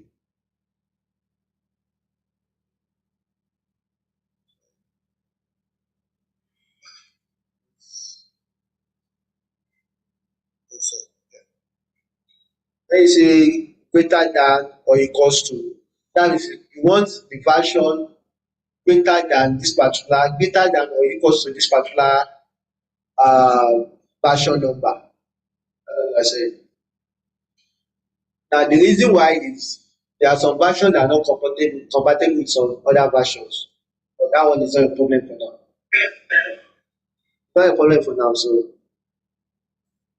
yeah. Okay.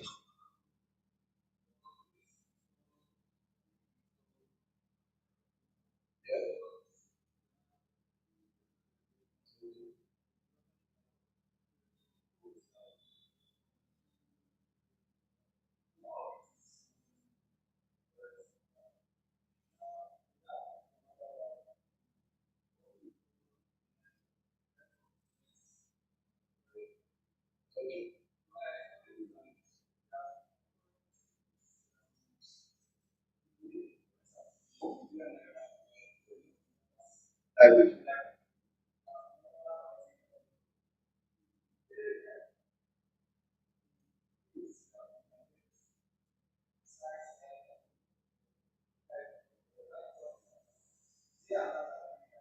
Yeah. There are a lot of, okay. Python is a big community and they are always building external libraries to support Python. So there are a lot of ecosystem that support Python. So you can search online, maybe a library that has all digital currency and everything. I'm sure they will suggest some for you. So there are libraries like that. They'll tell you how to install it.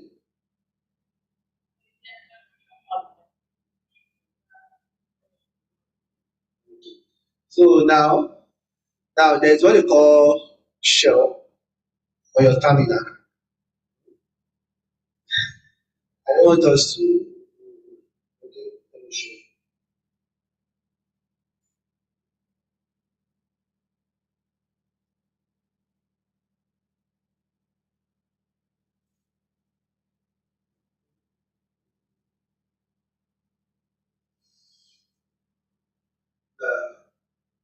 For those of you that use Windows, you can just type command prompt in Windows. So over time, as you develop, you begin to work with these terminals. You need to understand what they do.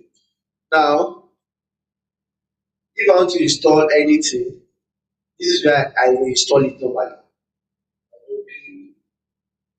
Let me just put pick version.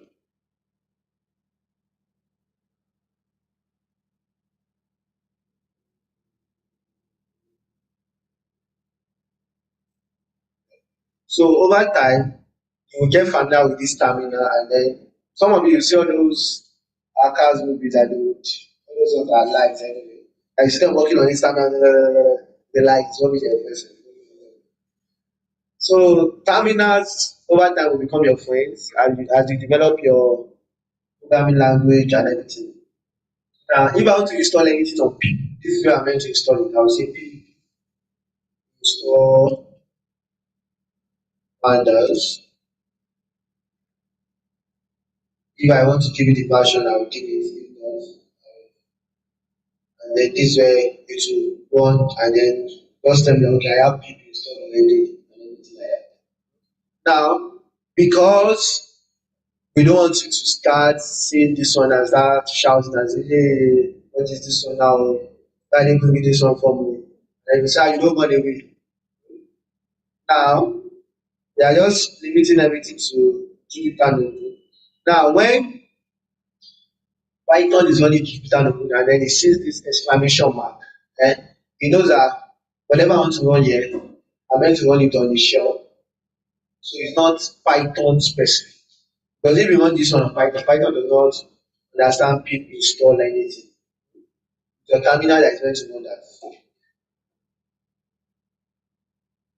So we're good to go.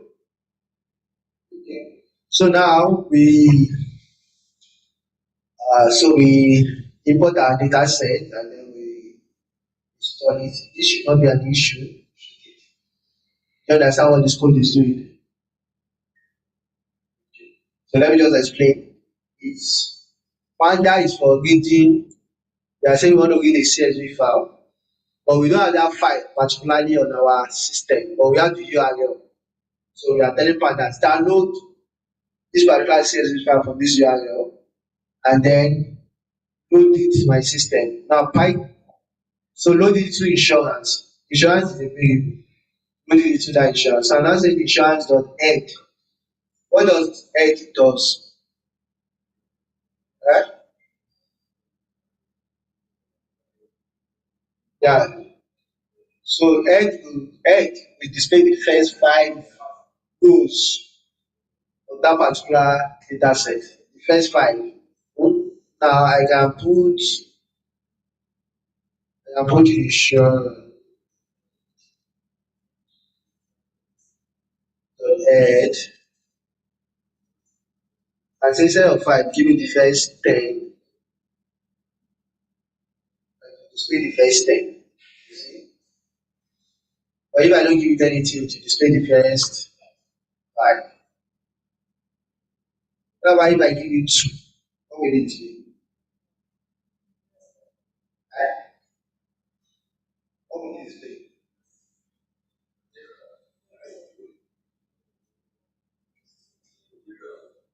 First two, I mean, first two. Okay, why you lost? Yeah, I'm done with this one, I mean.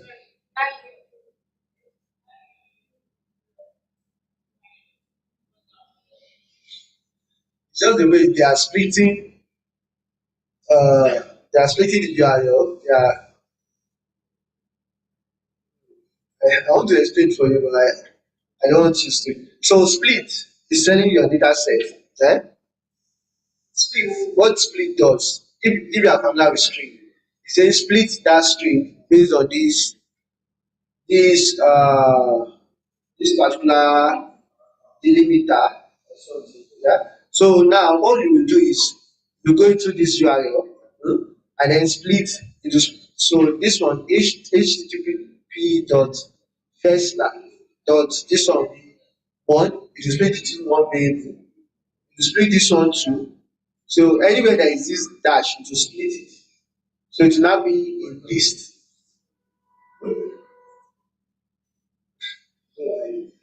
Just you can get home and then play with the variables and see what it does. I would have taken it out and then program it for you, but our time is fast spent. We spent so much time explaining already. So yeah, so the lady lost. Let me find it back.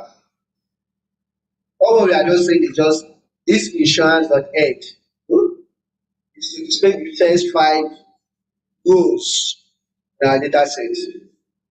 Rows, first five rows. So it will start from 0, 1, 2, 3, 4.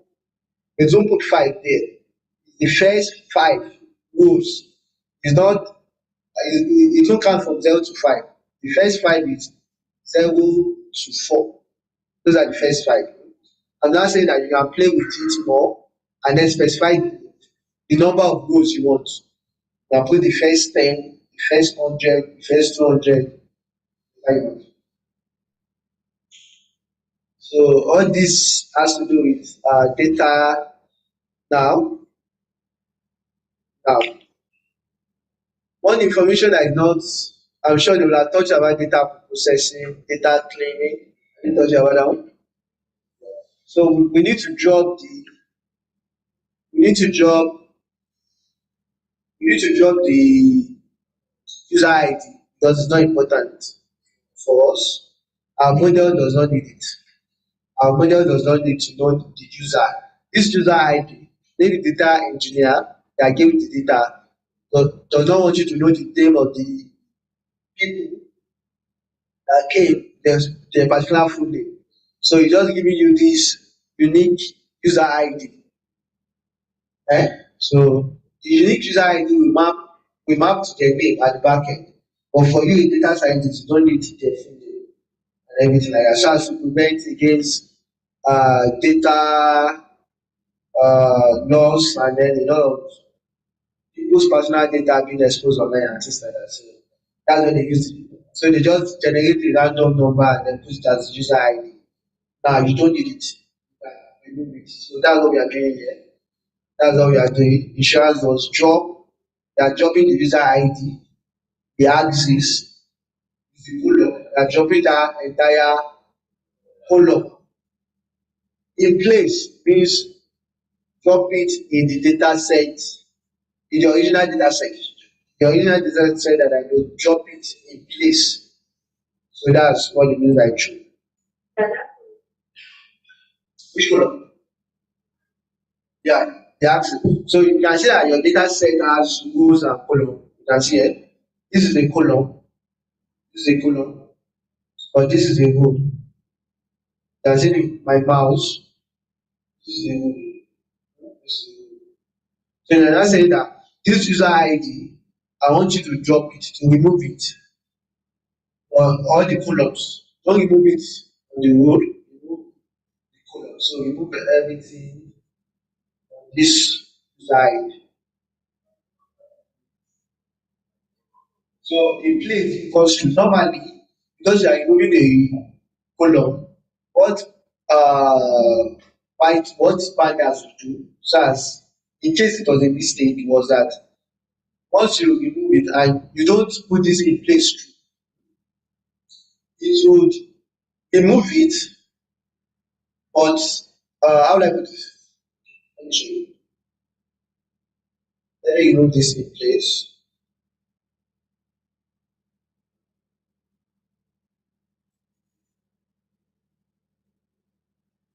Uh,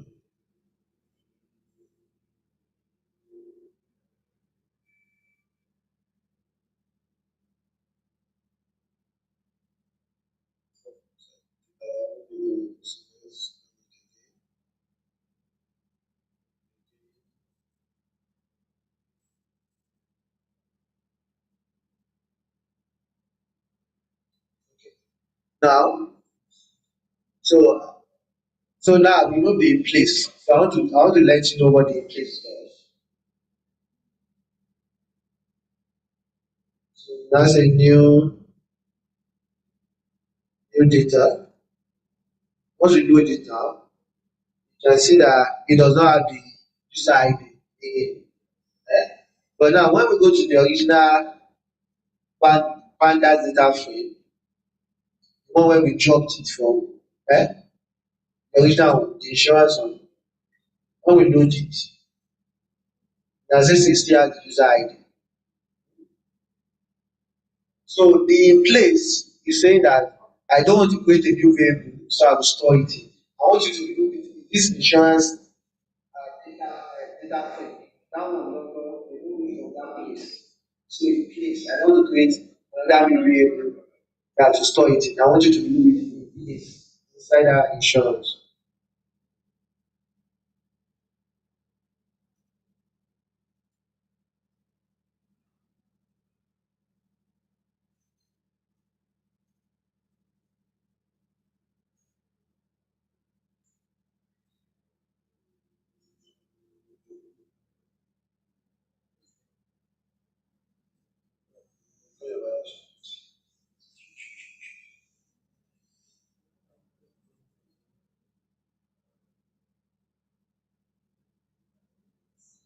See like that.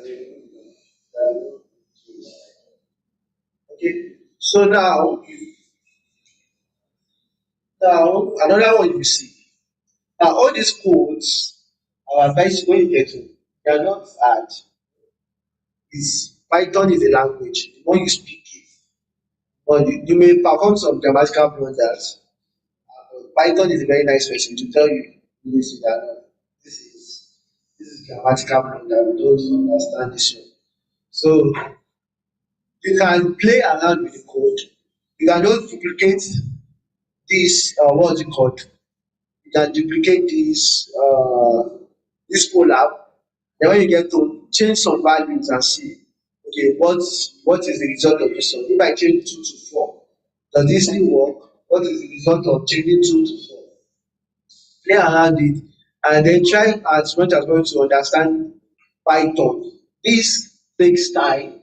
Just know that the language, as you're learning language, it takes time, make mistakes. That's normal. But just know how to correct your mistake, know how to seek for help, know how to search online for corrections, and don't jump. Just take it gradually. Over time, you will become familiar. Now, yeah. So what's other purchase? So you know that purchase, just say not purchased or purchased, not purchased, purchased. Now, Python or the computer does not understand purchase, purchase. All you understand is binary numbers. Everything must be in numerical form. Whenever you want to pass it into your model to train, you should understand that one. Everything must be in numerical form if you want to pass it to your model to train.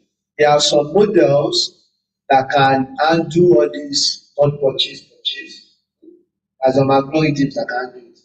But the ones for now, those ones that you have to convert everything to numerical form. So what you can do is you can say, okay, let non-purchase be one, abi be zero and purchase be one. You can give it any number as long as it's just two different number. Then Python knows that okay, whenever I see two on this particular row, it's standing for purchase. Whenever I see one, it's standing for non-purchase. So that's what I'm doing here. So I'm saying, so this is an if statement. So let's break it down. So that's not smooth. Just forget this part, just focus on this part. These are what the if statement. Eh? Don't worry. I will, I will teach you through it. I will guide you through it. So these are if statement. You understand this if statement, Abi? So you say if X is equal to purchase. Now, so what is this if statement saying? So if it's purchase, what say? Demand else sell. Now this is a compressed form of if statement. The if statement you know is you put if else down. Okay, let me write it the way you are familiar with it. So you say if else equals to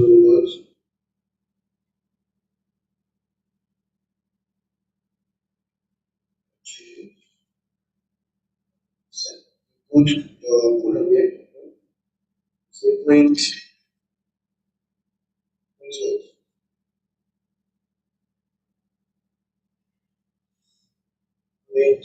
and then put else again.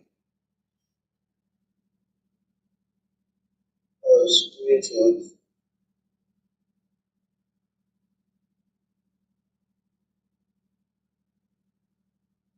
Print zero. These are your familiar with it. Now, what this one is trying to do is just compress it. So it's not saying, no, no, I was just the one that did it. You can pass that as an integer. There's no problem with that. Pass that as an integer, you can pass that as a string. No problem with that. So what that one is now saying is saying, now saying one, if x equals to, let us put p, which is else, so it's the same thing. Same thing, the same thing, the same thing. You understand?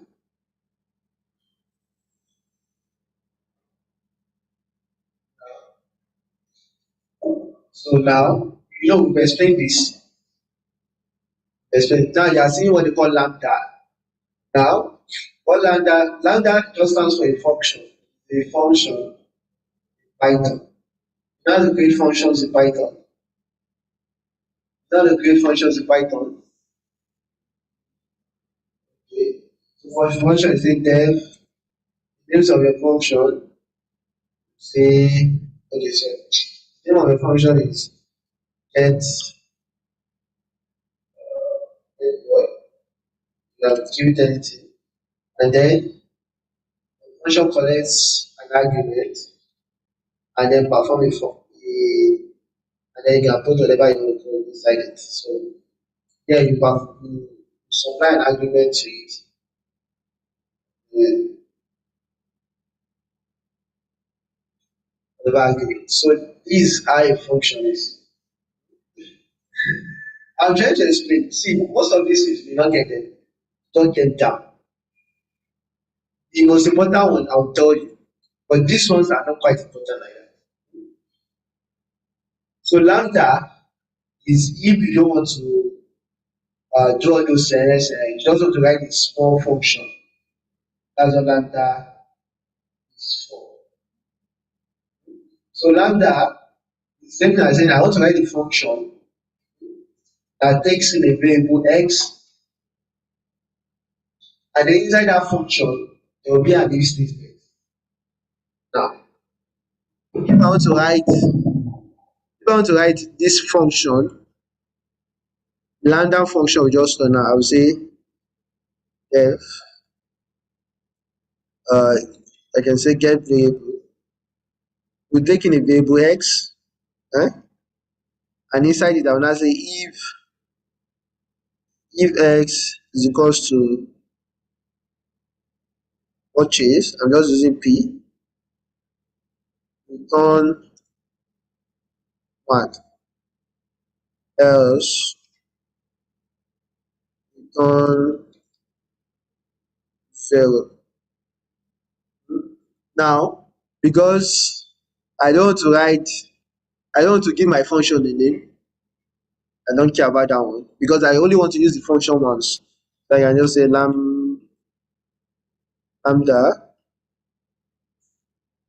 x, and then I will now compress this if s. I will say one if x equals p, else 0.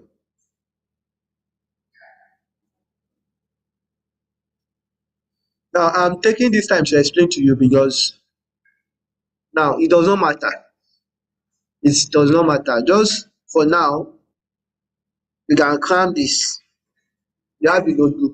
For now, just apply it the way it is. But I'm trying to tell you what it's doing. Hmm? So over time, as you develop, over time, so it's not everything you will know now. It's not everything. So what he's just saying is, okay, inside this insurance purchase, okay, yeah, one dummies are we, yeah,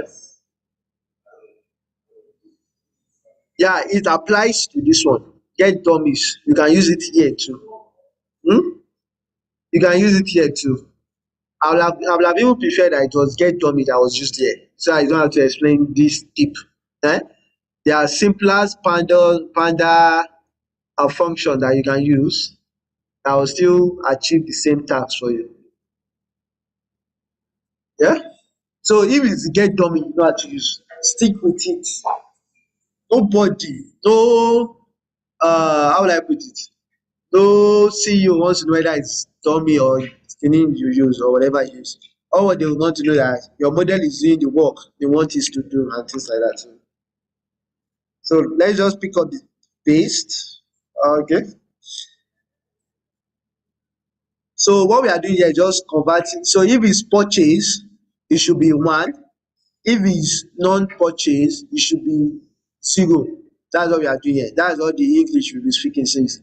You can do it in Excel sef if you don't know how to do it here. If the data set is not much, just carry it to Excel, change if purchase 1, change it 0, do it in Excel and bring it back and change your model. Nobody wants to know whether it's Python you are using or whatever you are using.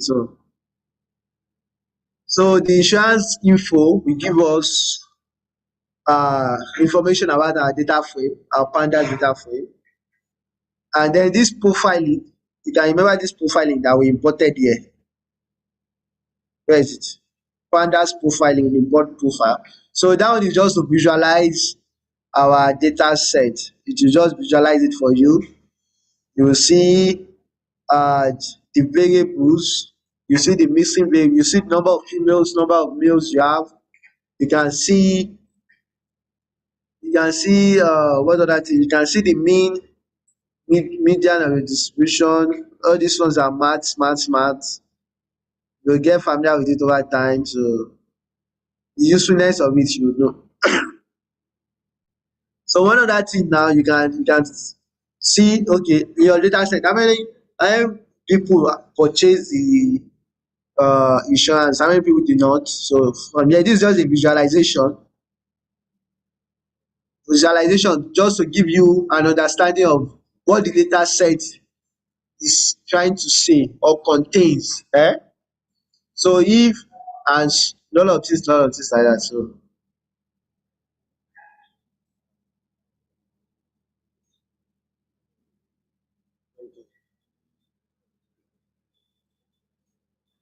okay. So Fine. So we're out of time, so I have to stop. Or can we do one for 10, 15 minutes?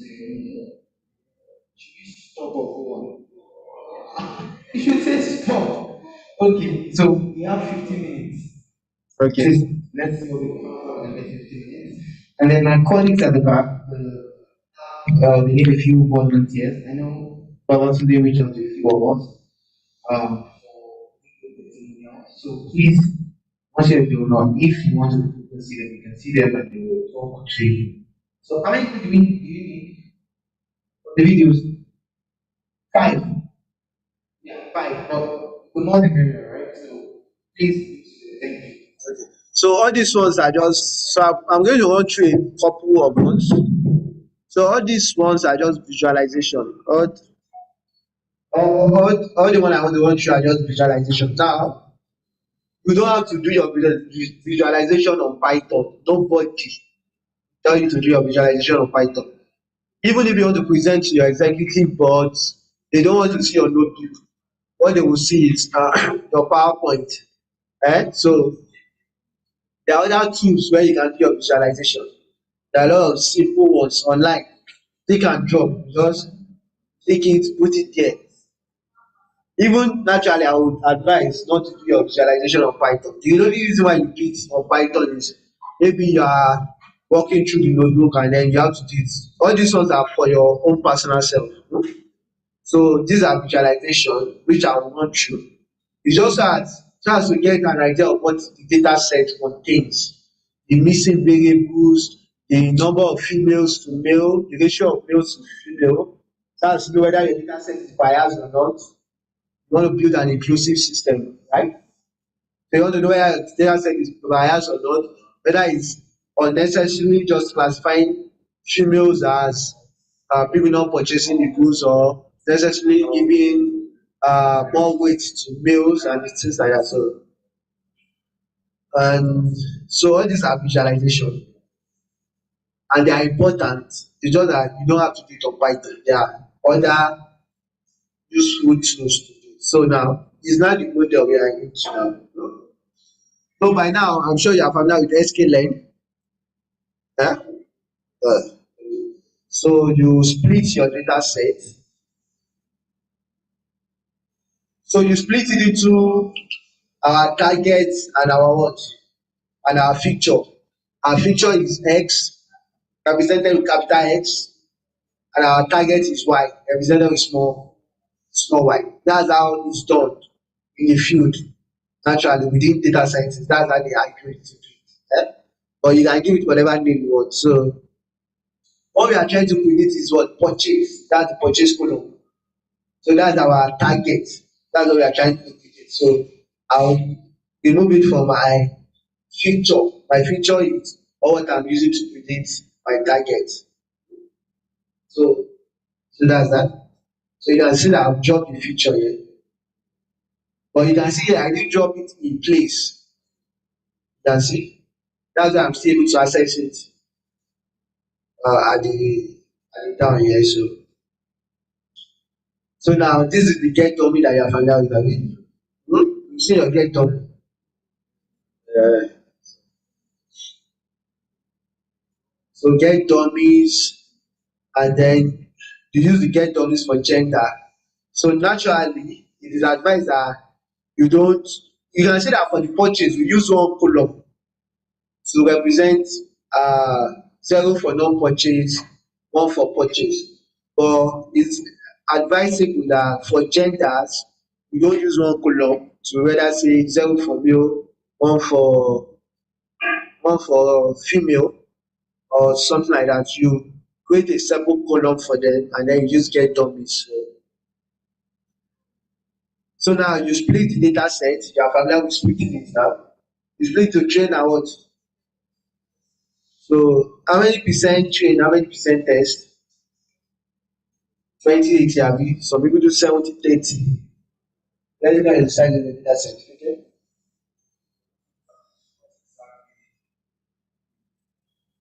Yeah. Um, yeah. So random state is now this is it.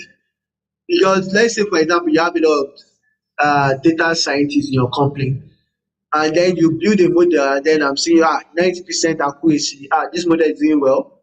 But someone else sit down with your code and then run the same code and then it's not getting the same result as you. Now, the reason being that whenever you want to split your data set or whatever like that, Python or NumPy or Pandas, they do it randomly. They split your data set randomly over time. But if you specify the random state, is that variable they will use in splitting your data set. Whenever they want to randomly split it, is that there's that value they will use to randomly split it. So they always get the same splitting every time. Splitting in the sense that okay, let's say I want to randomly split into two groups. Now, in the first instance, you may be in group A, and when you want to split you again, you may be in group B. But if there is a random state that I specify to split you, whenever I want to split this particular group, you are always in group A. So whenever if anybody tries to run your code again, because you always get the same value as you. That's the important of the random state.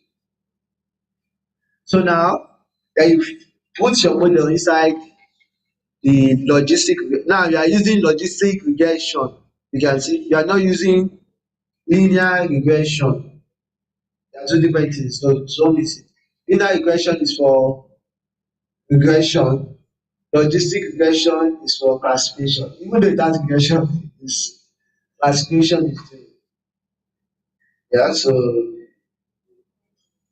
So that then you fit your model, you fit it. That means you train it. After you train it, then you predict. Yeah. Then you predict. So you come predict. Then you pass in your test. Abi, you are using your train to train. This you are splitting your data set. You are splitting it to test and train.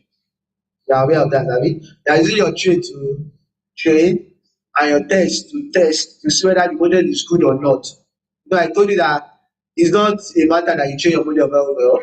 You have to be able to evaluate to test it that this model is it performing what you want it to perform? Is it doing the right job? That's what evaluation is. But you have to split your data set into train and test.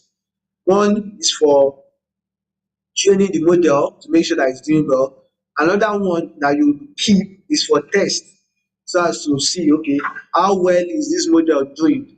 So when you get to the meeting you can say okay this model has an accuracy of 90%. That 90% you are saying is the test. That means that's not the data set it's used in training o.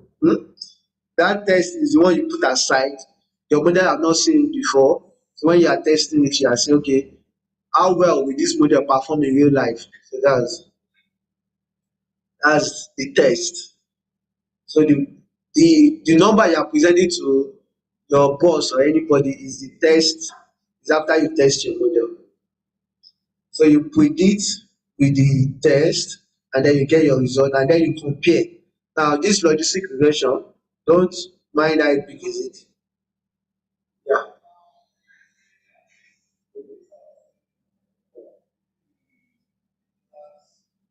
Yeah. Okay. So the data engineer gives you a bunch of data. Hmm? You clean it. That's what they call pre-process. You clean the data, remove non-values, remove the columns you don't want. Eh? After cleaning it, now you now split it. This is where we split it. We call train underscore test underscore split. Then we split it into test and train. So you are the one that will split it. Yeah, the data that the data engineer gives you, they are the one that will now split it into test and train. And then you now put the size of the test here. How big do you want it to be? So here we are splitting the train into 80-20. Right? 80-20. That means our train is 80% of the data and our test is 20%. Okay?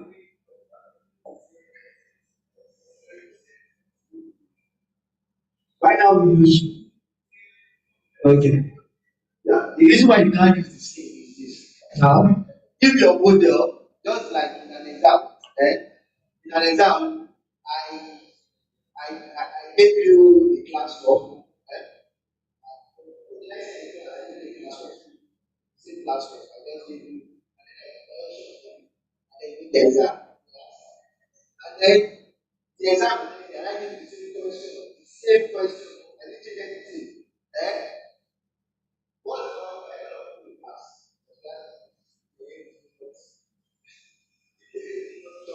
I think the high percentage of people pass. But does that mean that they know the what's it called? They don't. That is not that they will perform well when an excellent exam.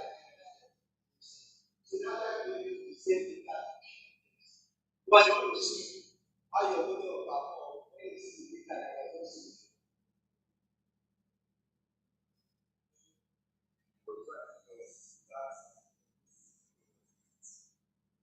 So that's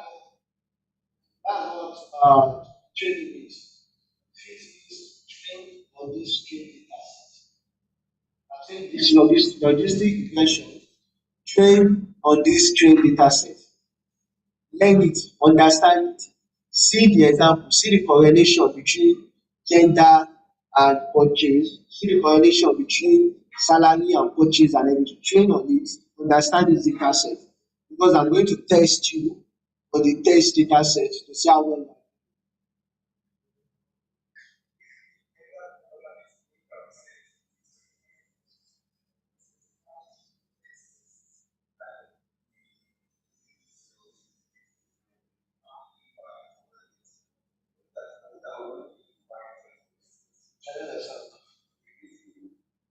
Yeah.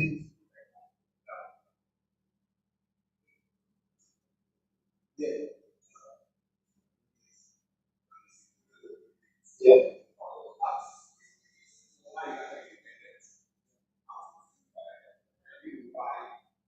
Okay, I'm putting the wire there. So what we are trying to do is the wire.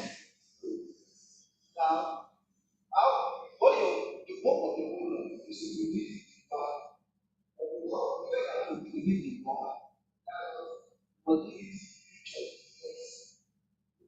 Now, if my model is releasing whether someone has a cancer or not, you can't just release it. Because before it does something, it has to give you the estimate of the patient and say, okay, look at the estimate of this patient. Look at the person has cancer. An example of people we are working before my model, we need to do whether the person buys medical insurance. The gender of the person, the age, the income, and whatever other information. That's what I think is design steps. Pictures, and then it's presenting the why. So the why is the output. What you are giving it is the X. So model evaluation. So this just tell us how broad our model is. Have you told them about confusion? No, sir. So the name confusion is so I won't go into that now. Next class. Yeah, so it's just a visualization. It's nothing to talk about this visualization. And then the people that created data scientists don't go and pack the big names there so as ordinary people will not understand. So they can employ data scientists to do the job. That's just what's there. And yeah, so the rest is evaluation and everything. So I think we can stop here so I don't yeah, I don't just go learn what you've learned and then glad silence. I'm sure you will. And let's start right. I observe, I was noticing. So when you're working with Google Code now, someone else works and share the you access, you cannot see it. It's not your friend. See, I'm talking here. A lot of people you see cannot see changes. So, but you also see just below it, it will say, if you want to say changes, copy to drive. So copy it to your drive. So you have your copy. You can send it to your copy. Because imagine if not everybody you know that you I'm sure you will see this image. You will see my face somewhere there. Imagine it's so same document. And imagine if everybody was editing this document the way you are at the same time, everybody was class. We will not have a document anymore. Because who knows what she wants to do? Who knows what she wants to do? So you know that people keep starting. So please always make a copy and you'll be fine. Alright, so thank you all. I'm sure please, it's a lot to take in. You need to review. We all learn this thing. We started learning it one day, but nobody learns it in one day. Nobody learns it in 4 weeks. Okay, but nobody. The point is, you have to review as much as possible. It's like you are, don't look at it as is a free is a thing. Like you study if you were in school, right? Like if you're going to have an exam, that same way is how you should approach this, so that you can actually learn it. And I was also thinking at the time when I sat there that I remember because I prepared this notebook, right? And I remember the first time I had been actually here before. The first album I had to try to participate in. So the Excel I used to do the last submission last time because I couldn't figure out how to do the pandas. And funny enough, I do the pandas almost every day because I work a lot with data analysis for the classes and everything. And it's just giving, and I just laugh sometimes thinking out that this is close to like heaven and earth. But so over and over and over and over, you've done it. You've done it. So try out examples. That's why we share the projects. Try them out. Review the class, and now we're sharing those books. So one, make your own copy of this notebook. One, destroy the notebook. Try anything you want to try on it. Why? You can always find your example back of the classroom. So you are saying, go ahead, explore, and try to learn something new. So thank you all. We'll see you next week. Look forward to engaging with you in the classroom and answering all your questions. Please, as much as possible, would like to have your video testimonials. Please, let's see you at the back. They're really short interviews. And if you are still here, let's hang around and continue to work. All right? Thank you, everyone. Yeah. Okay.